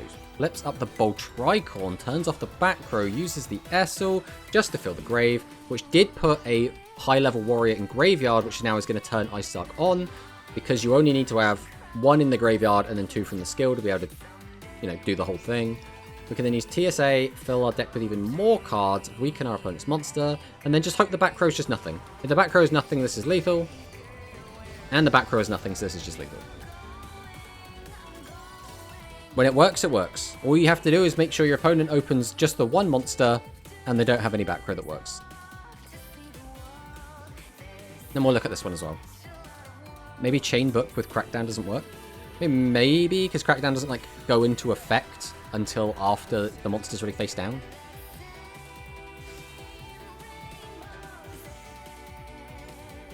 I turned off the back row with Horse. Right. Yes. Oh, yes. You drew your 1 of. Right. That's what happened. Alright, let's see what happens here. We're going to set to summon out. So it's another machine player. Okay, so this is another really bad open where our opponent has just summoned out like 1 guy. Has 2 cards stuck in hand. So this is a brick game. So we know our opponent has 2 bricks in hand. How are they going to play out of this? They got the Bold Tricorn. They use Ultimate Bond. They can put away, reveal 1 brick, shuffle back the other brick. So now his hand should be unbricked. Aim Eagle. Go into Barrel Dragon. Thank you for the follow extra summons. Does win the coin flip again. That's just something that Barrel Dragon players are just doing today. They're just always winning the coin flip. Set the whole hand. Barrel Dragon's going to go off again. Are we going to win the coin flip twice in a row? We are going to win the coin flip twice in a row. 50-50, by the way. Does pop. Summons out 2. Does have the buffered slime. So, did we need the buffered slime? I guess we just wanted the room? I don't think we needed the buffered slime. I could be wrong. Avian Spell Tactics. Pop the back row. Put cards back. We'll summon out the ICEZARK. Go into the Tengu. Boost up the Tengu. ICEZARK effect. We're going to summon out another guy. And then he scoops. Because I guess his back row is nothing. Yeah, it works. You should try to flip down with Prediction. I hate that Dream Ticket doesn't let us get card from the structure deck. Yeah, I don't know why they're being so stingy with that, to be honest. It's very annoying. But it is what it is. Unfortunately, we do have these restrictions, which is, I don't know, it's a little bit annoying. It's not the end of the world. I wanted to use Slime to mill a high level, but I milled Negate Attack them out. I mean, it's going to happen, right? But I don't know what we want to test next time. I don't know if anyone has anything that they want to, like, request for Thursday.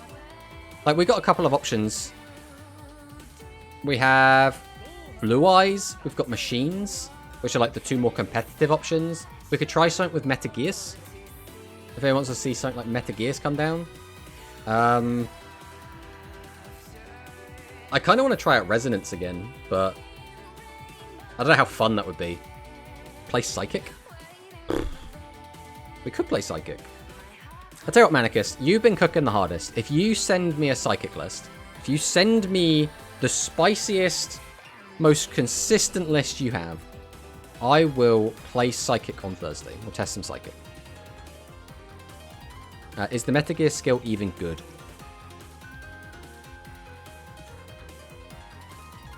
No? It's okay, right? It's not good, but, like, it's fine. Like, it's not garbage, because attacking twice is still fine. It's not good. Some people, I think, would make the argument that the better way to play Metagears is just to play, like, 2 or 3 copies of it, just alongside Dragears in an aggro deck. And just do that. I have the secret tier 0 Psychic Spicy list. Well, I mean, you could also feel free to ping me a list as well if you want, Quantum. We'll just take a look at all of them and come up with what we think is going to be the best for the thing. Because I think realistically, if I'm trying to build the deck from scratch myself, we'll have to keep iterating upon it. Whereas if we have someone else's already cooked list, we can have a better starting point, is the logic. Also watch my third from top. I just remembered what it was. Alright, we'll watch that. We'll watch that. Then we're probably going to finish up. So where is my man Manicus? There he is. Third from top.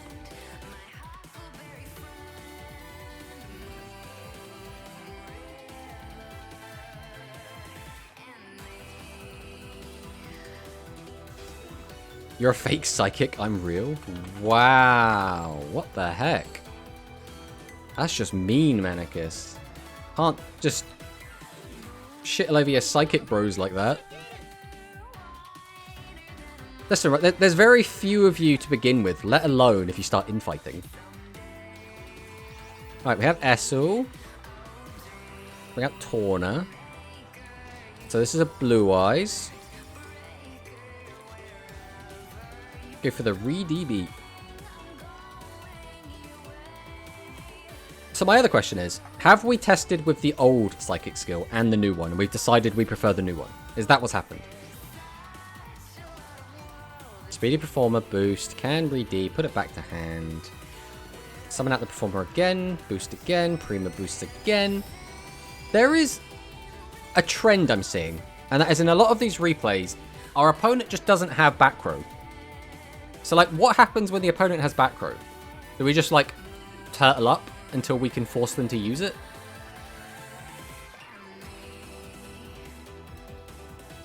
Alright, what we are going to do now, though, is we are going to go ahead and end the stream. We are going to raid into someone today. We're going to raid into someone that's playing Rush.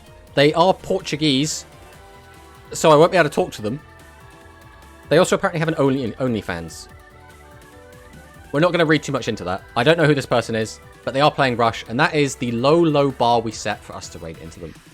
But thank you all so much for watching. Do appreciate having you all here. We will be again back on Thursday, where we will be playing Psychics by the sounds of things. We are quite looking forward to that. I do really like Psychics, even if they are underperforming a little bit at the moment. But thank you all so much for watching, and I'll see you next time. Bye-bye.